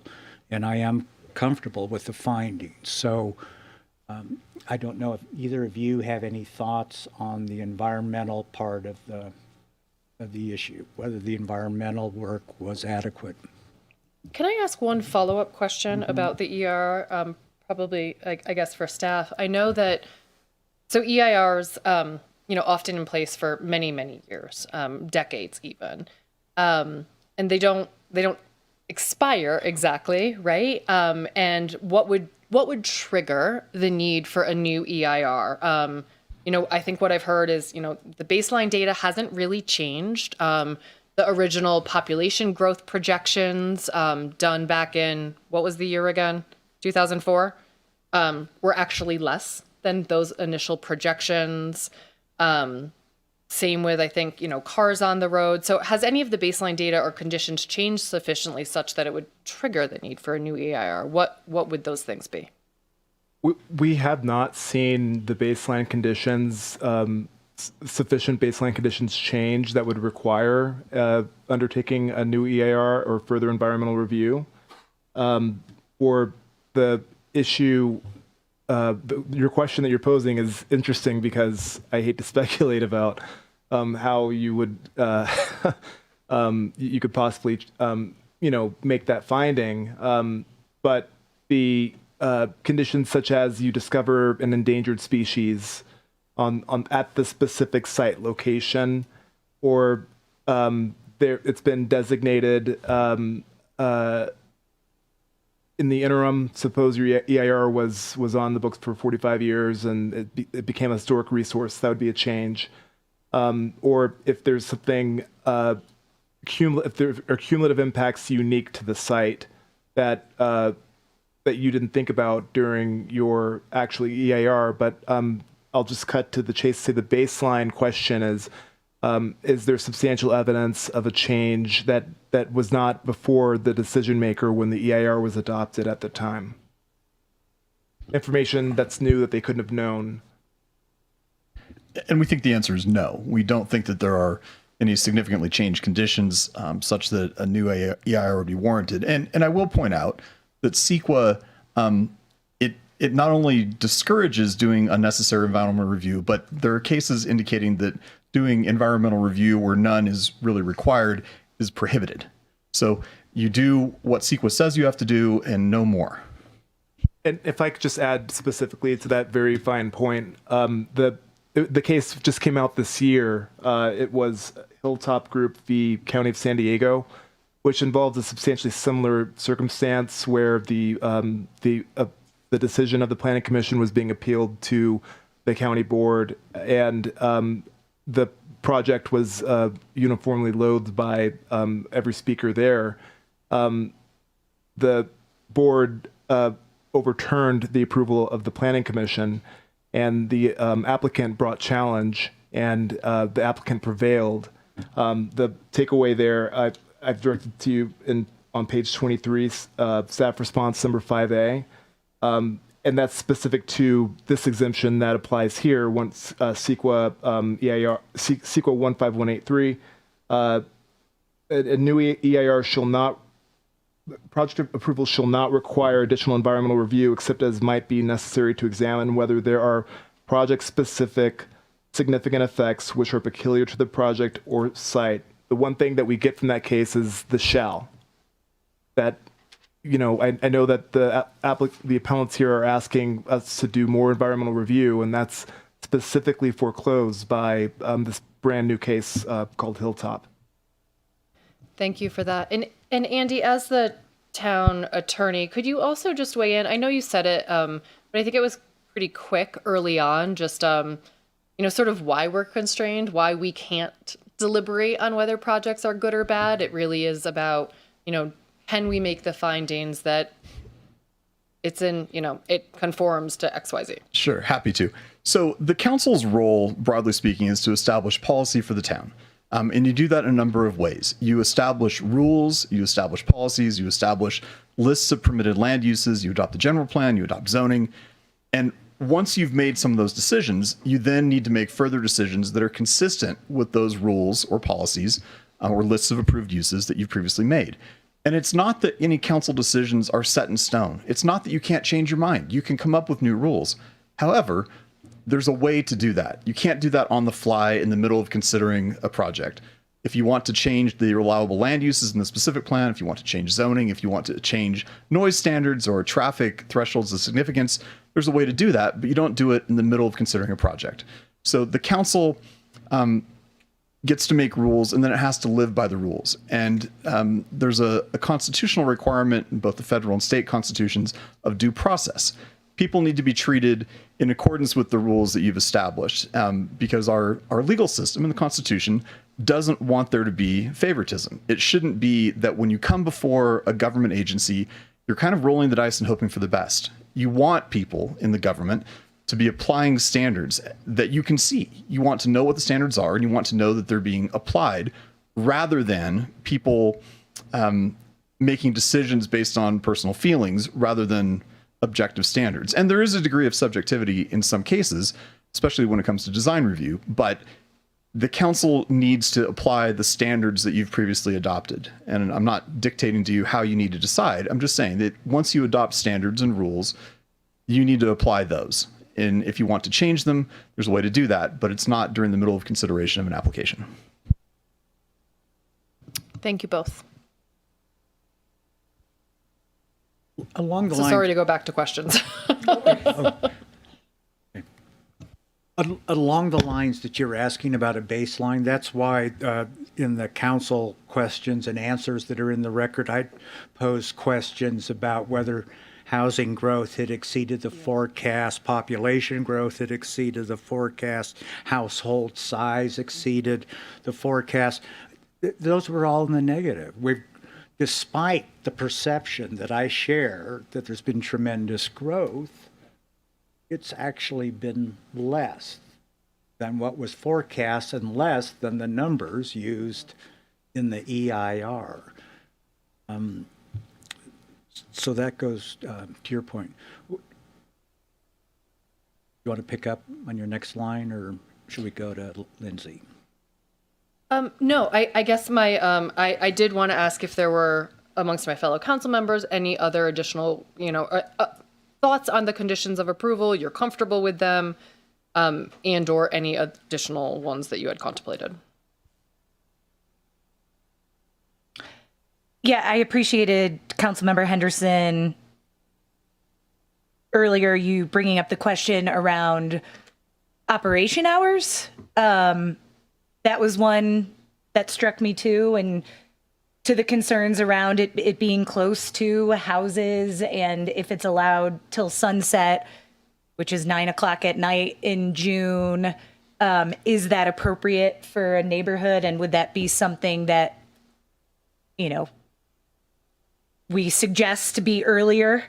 So I would definitely be open to discussing that. I think it makes sense to make it earlier than sunset. Because I also heard from staff that typically it would be 7 a.m. to 7 p.m. So that, right? Or? I believe that their original proposal was 7 a.m. to 9 p.m. Oh, 7 a.m. to 9 p.m. Okay.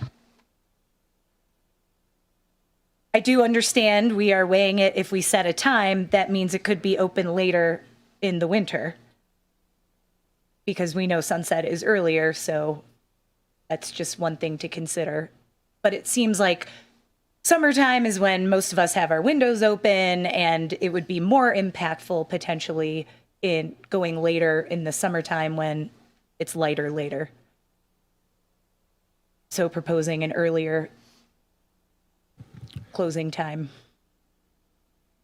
Yeah, I'm comfortable with sunset. I'm reluctant to change it at this late date, but I guess a question back to council is, if we adopted what staff recommended and the applicant has already agreed to, is this something we could ever revisit? Well, hours of operation. You could, I suppose, in the future, you could ask the applicant very nicely if they were amenable to it, but there would be no way to force them to agree. Okay. I don't have strong feelings on it one way or the other, so I'm going to look over at Councilmember Henderson. Yeah, I mean, I don't have any concerns with it during the winter months because the impacts to the neighbors will be less, right? If you're closing at 4:30 or 5 p.m. I do have some concerns with it during, we don't have a lot of time when we have really, really late daylight hours, but we have a good 2 months or so where it's light out pretty late. So I do have some concerns about it, and just again would like to find ways to. I know you've already compromised, but if there's any other ways we can compromise to find some more I'm going to go ahead and recognize alignment with the community. I'm going to go ahead and recognize Mr. Wood so he can address your question. Would you be willing to modify your hours of operation to end not at sunset, but at, say, 7 p.m. year-round? We were huddling, and I thought we originally, if it said 7 to 9, I'm not disagreeing, but I thought we agreed on 7 to 7 originally, and then Planning Commission wanted it or sunset, or they wanted sunset. I guess maybe striking the balance, the concern of late on summers. Could we say 7 to 7 or sunset, whichever is earlier? I mean, we're okay with that, so it's not a late night thing. I mean, okay. Can we put something like that in our conditions of approval? Yeah. If the applicant is amenable to it, and if the council wants to do that, yes, we can do that. I mean, sunset is a little bit squishy, but there is a generally defined meaning of that term, I suppose. Certainly for fishing. So I heard 7 a.m. to 7 p.m. or sunset, whichever is earlier. Yes. So I would propose we change that condition of approval to reflect that. No, just to clarify for our community members here, that means it'll be closed a little bit earlier in the summer by a couple of hours. So there's some advantage there. Mm-hmm.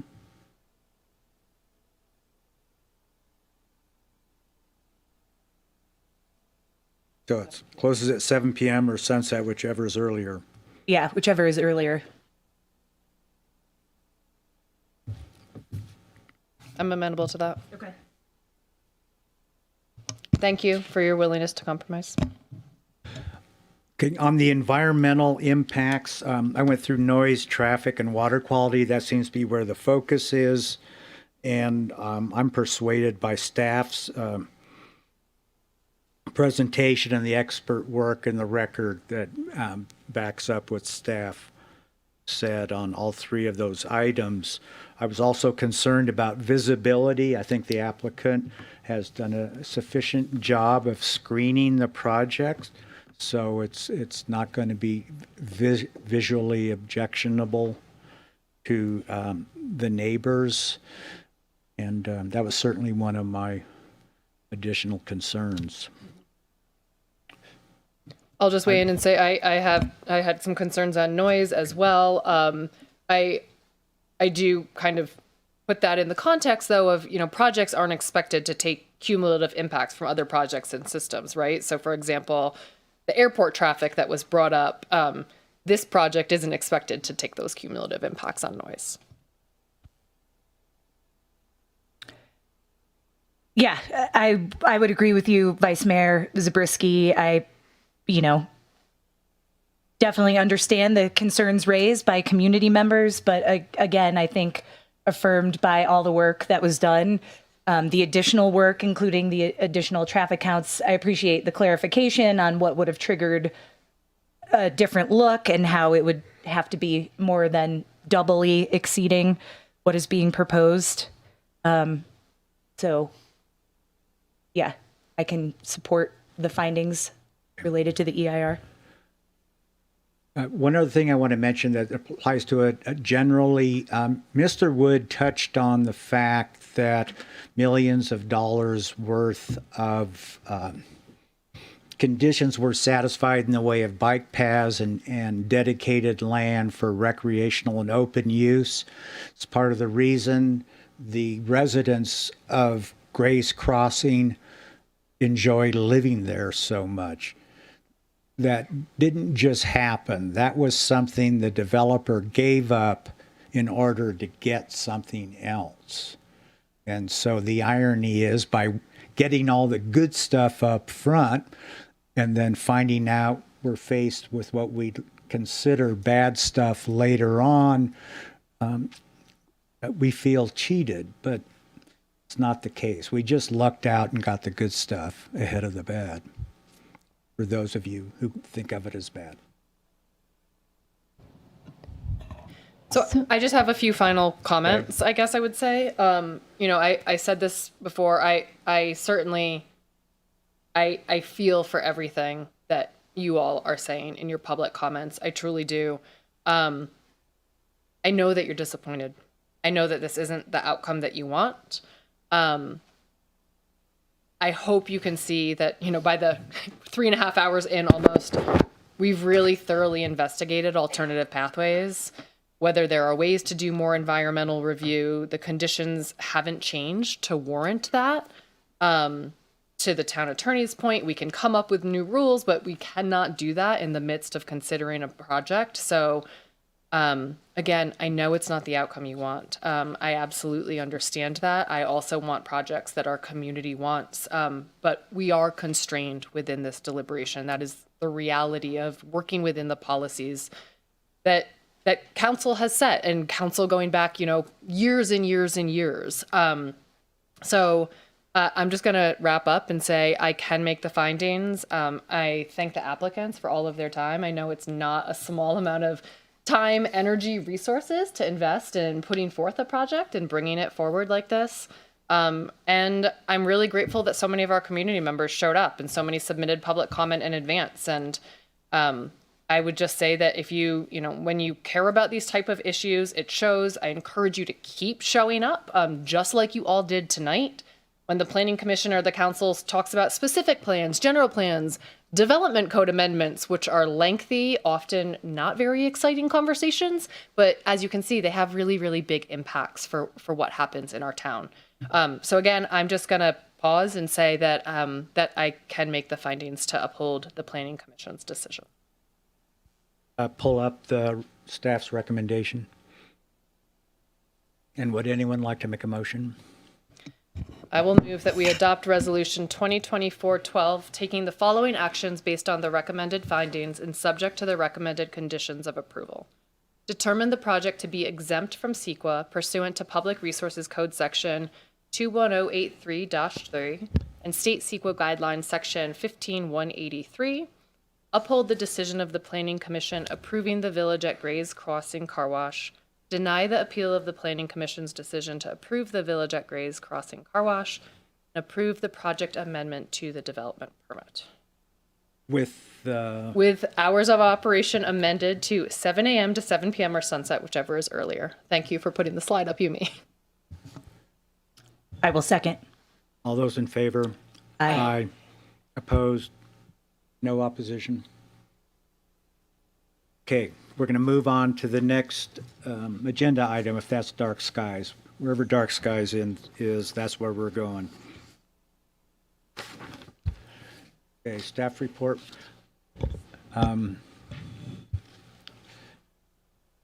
Without taking anything away from the staff presentation, I hope we can do this efficiently. We can. Good evening. I'm going to go into this really quickly, and I'm not going to go through all of the slides that we had prepared because I know we have a timeline tonight. We do have Sherry here from SBC who's going to present on the lighting rebate program guidelines. So what we're looking for tonight is acceptance of those guidelines and authorization to execute an agreement with SBC to implement the lighting rebate program, East River PR to do the communications piece of our spring awareness campaign, and the budget adjustments. 1 second, please. Good evening, Council. Oh, thank you, Brandon. Yeah, Council, thank you. Again, I'm going to go through this really quickly. This is the spring launch. We launched last fall, if you recall, and had always planned to do a second phase of that launch coupled with a lighting rebate program. And this is in compliance with the general plan, Truckee 2040 general plan. There's a lot of value to dark skies, and we've talked about these before, from environmental to health impacts and energy efficiency, and reducing excess waste of energy. So with that, and super quick, as I promised, Sherry, do you want to talk about, please, the program that you are proposing through SBC? This is going to be shared with our Climate Transformation Alliance members. The intention would be that they could use the framework that's developed. They would have to fund the program if it was outside of the town limits. And I can run through the slides for you. So. Great, thanks. Is this already on? Yeah. Okay, excellent. I just first wanted to state thank you to the town, because we really appreciate this opportunity to work with you and staff on designing and implementing this program. We're really excited to work on it, but I'll try to go fast because I know it's a long night. Okay, so the town is proposing to fund and put aside $50,000 for funding the community rebates. This program will run on a first-come, first-serve rolling basis until program funds run out. We're aiming to launch it at the beginning of April. This is in alignment with the International Dark Sky Week, and we're anticipating that it might run through the end of the year. Next slide. So, when we were meeting with town staff, it seemed like a best fit to have both residential and commercial lighting rebates, dark sky lighting rebates. So we broke it down in those two parameters. For residential single-family homes, they don't have as many exterior lights. So we recommended that the rebate would be a $75 rebate per fixture, and there would be a maximum submission of 4 fixtures per home, and that would yield a potential maximum rebate of $300 per application for that building. For commercial buildings, there are more opportunities for exterior lighting from like parking lots or storefront lighting. And so for that sector, we did increase the maximum number of rebates up to 50 and set the rebate amount for $50 per fixture. So those applications per building, commercial building, would have a $2,500 maximum. And so what you'll notice for these are all set at per home per building applications, which means if an owner does have more than one building, they could submit more than one application. Bye, thanks. Okay, so who's eligible for these rebates? The primary one to start is that the building must be within the town's boundaries.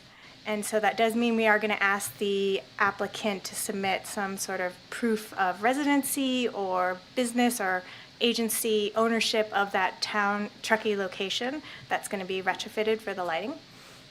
The lighting must also be for outdoor use. It has to be new equipment only, and there will be additional parameters added to the lighting. That includes that they be Energy Star certified.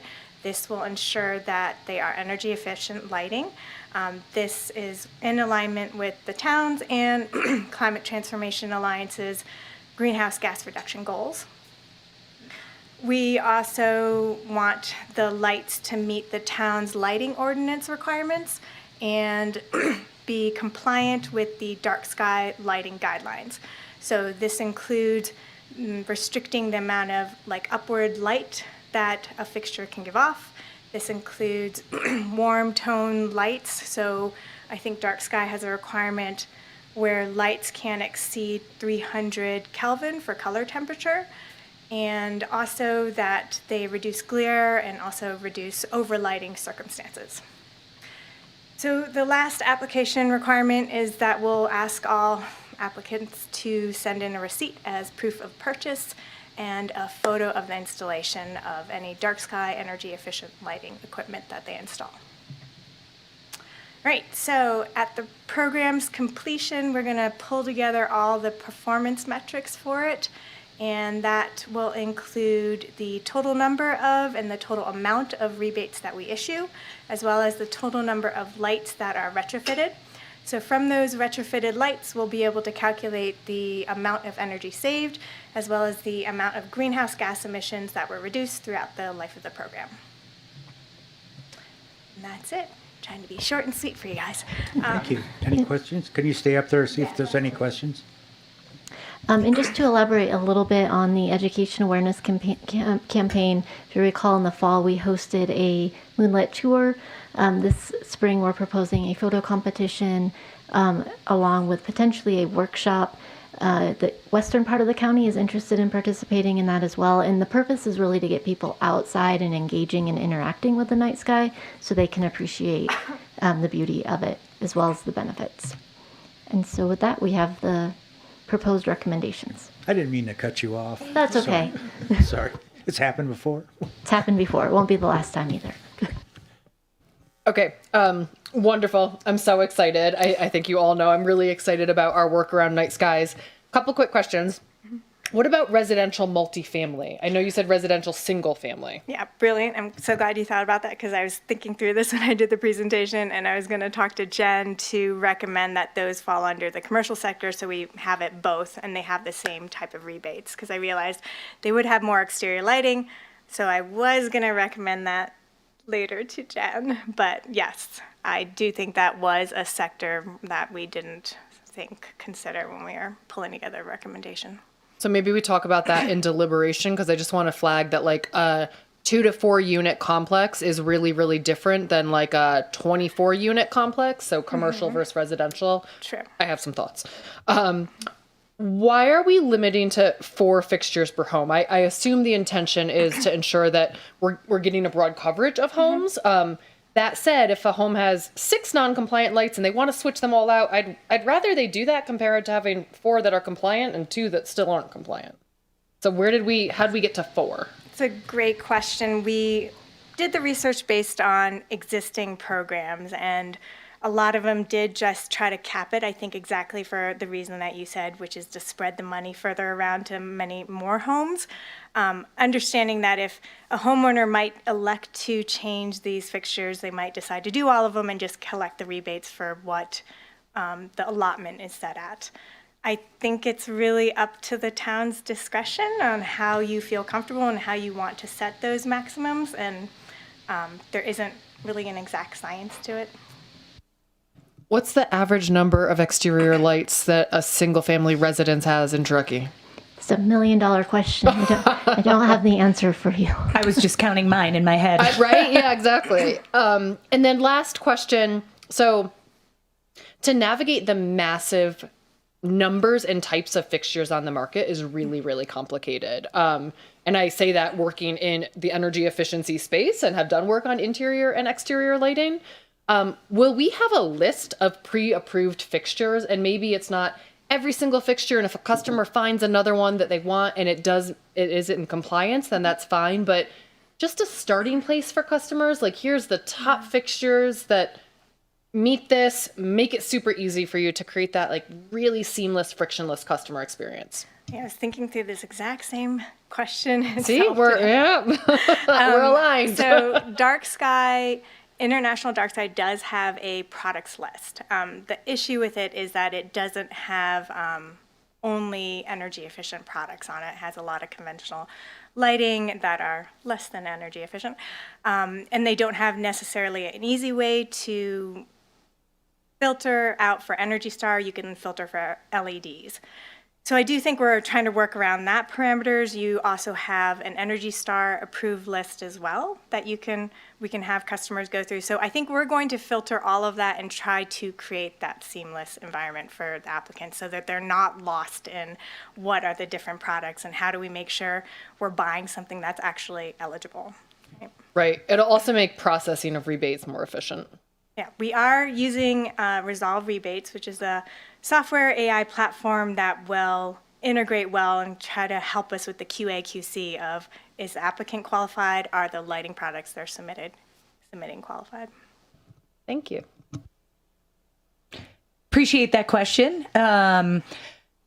Is there an opportunity to also work with local businesses like Mountain Hardware, and on their signs it could say this is eligible in the Truckee rebate program? Just an idea? Yeah. Okay. Yeah. I think that's a great idea. We can try to facilitate those conversations and see if there's interest. Perfect. And then the other question was, do we have a rough idea of how much this typically costs? How did the $75, does that cover typically half the cost? I think there's a wide range for lighting fixtures. I did see a lot of them could be maybe $250 or something like that, or less. So it depends. And so we're trying to kind of thread that needle. Yeah, so what we didn't mention is that Sherry and her team have done a lot of research. There's only four-ish other programs that they were able to find. So she took the data from those programs and came up with a proposal for this. So there wasn't significant swings in the amount of the rebate. We tried to do like middle of the road. Got it. Thank you. Covered all my questions, and I just want to echo Councilmember Romack's suggestion of contacting Ace Hardware. I think that could be really valuable. We can get do our that. foot under the door with that, and then we just get them to advertise all electric across the board, no more gas generators. Oop, save that for later. We can do that. Okay. No more questions? Go to deliberation? Public comment. Oh, public comment. Sorry. Thank you. Is there any public comment? Seeing no public comment? That's the end of public comment. Now to deliberation. May I start? Yes, please. Okay. Lead the way. I would not limit to 4 fixtures for single-family residences. I'd be happy to increase it to 8 or 10, honestly. I mean, you go look at any home, and there are fixtures in the front. There are fixtures in the back off the deck or the patio. Maybe there's something on the side. So I would propose increasing that to 8 or 10, pick your number. I would propose that we delineate within multifamily so that a 1 to 4 unit building falls basically within single family residence. So they could get basically the same number of fixtures per unit within that building. Multifamily, 5+ units per building, or maybe it's, I don't know, 10+, whatever your number actually is. I don't have an exact science for how to pick this. Then those could fall within commercial. So maybe it's the larger multifamily and smaller multifamily, and we just have one category. And smaller aligns with single family residential and larger aligns with commercial. And I absolutely advocate for a products list to make it easier for members of the community, for businesses that may then sell fixtures, and for processing as well. To when you're doing rebate processing, you want to boom, boom, boom, these qualify, done. It's an efficient use of resources. That's it for my deliberation. On building, 4 fixtures per building. So what does that mean for duplexes? So I'm proposing that if you have a duplex, it would fall into the same category as a single family residence. And so they would be able to get the same number of fixtures, but per unit. So let's say I'm just going to say we increased it to 10, a max of 10 fixtures per unit for single family. A duplex could have up to 20. Seems high. But if they don't have the fixtures, then they're not going to try to replace them, right? So if a duplex only has 13, then they can ask for 13. So that includes the little back stoop light? I want our skies dark sky compliant. That's where this all started. So Can I yes, make a I would like all those suggestion? lights Maybe swapped. make a suggestion that gets you out of this. Instead of figuring out how many units and how many fixtures per building, what if you just set a cap?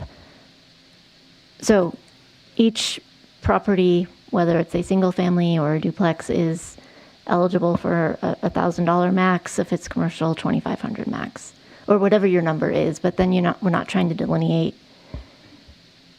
how many fixtures. I think whatever is easiest to message out to consumers. Which in that case, it almost seems like fixture amount would be easier. Like you get 4, whatever. I like your idea, Councilmember Henderson, of tying smaller multifamily units to residential and larger to commercial. Same here. I will say, however, though, I do feel like there should be a max. And, we don't want, if we say 10, I don't know, I was trying to do math really quick. We want to make sure that enough people are able to utilize this program. And so by setting a max that allows, more people to do it. And then to your point, that could be you have 8, but you only get credit for 5. And you're like, well, just buy 3 more while I'm at the store and I'm not going to get the rebate. But I think it's tricky because to the point, like I went through replacing exterior fixtures, and for like a high quality, energy efficient, dark sky compliant fixture, those fixtures are well over $200 a lot of the time. So it's not just, hey, I'll just buy 3 more fixtures at $250 a pop. That's why I'm advocating for increasing the quantity. Can I get you to 8? Do I hear 8? I'm between 6 and 8. And 4 units or less for. I'm fine with that. And we can always, we could go to 8. And then if we find out that the program gets utilized really quickly and we need to put more money into it, maybe we set a different cap moving forward. I was going to say, is there an opportunity, or this is just feedback, for a question of people too, of did you have more fixtures that you couldn't get the rebate for, or would you have done this or more with a different amount? I don't know, something like that. So that way we could say, oh, wow, if we did 12, we'd get way more. But rather than figuring out numbers, I'm fine going with 8 for now. And Okay, so it's 8 fixtures per unit for 4 or less housing units. Is it a building? Yeah, I mean, multifamily is often sort of the like 2 to 5 units, right? Or like 6 to 10, and then kind of 11 plus are your bigger ones, right? So I might do, you have single family, 2 to 5 unit structures fall within single family, 6 or more unit structures fall within commercial. I was going to say 4 because I think 4 is the cutoff for a lot of other housing. It's not a hill I'm going to die over. A hill you're going to die on? Okay, no, we're not going to do public comment. After we pound the gavel.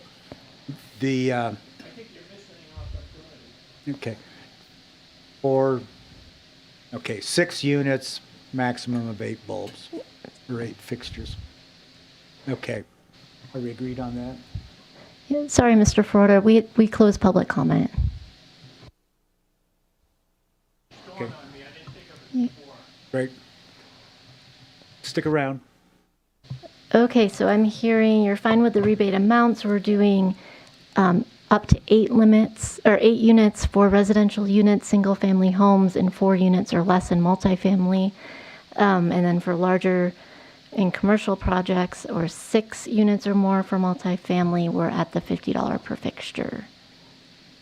Okay. And some interest in maybe in a survey or something after the fact to get some feedback on what maybe would have incentivized more changeover or conversion. Fantastic. And I'm interested in the products list, but I don't know if you all are. Definitely. I think that would be really helpful to streamline. Great idea. Yeah. I agree. And that will be something that we probably won't have fully fleshed out at the beginning, but as the program moves on, we would have it available. Work in progress. Yep. Okay, a motion? Jen, would you put the motion up for us? Okay. I move that we approve the Dark Skies Lighting Rebate Program parameters, authorize the town manager to execute a contract amendment with Sierra Business Council to fund Phase 2 of our Dark Sky Rebate Pilot Program implementation, including program software, for an amount not to exceed $91,720, that we authorize the town manager to execute a contract amendment with East River PR to fund the Spring Dark Sky Awareness Campaign in the amount of $25,000, and extend the duration of the contract through September 30th, 2024. Finally, authorize a budget adjustment of $91,720 from the Sustainability Designation to CIP 2414 Dark Skies, and a budget adjustment of $25,000 from General Fund Surplus to CIP 2414 Dark Skies, for a total adjustment of $116,720. And thank you for all of the support on the Dark Skies work. To staff, everyone here at Town Hall, I'm really grateful. And the Sierra Business Council.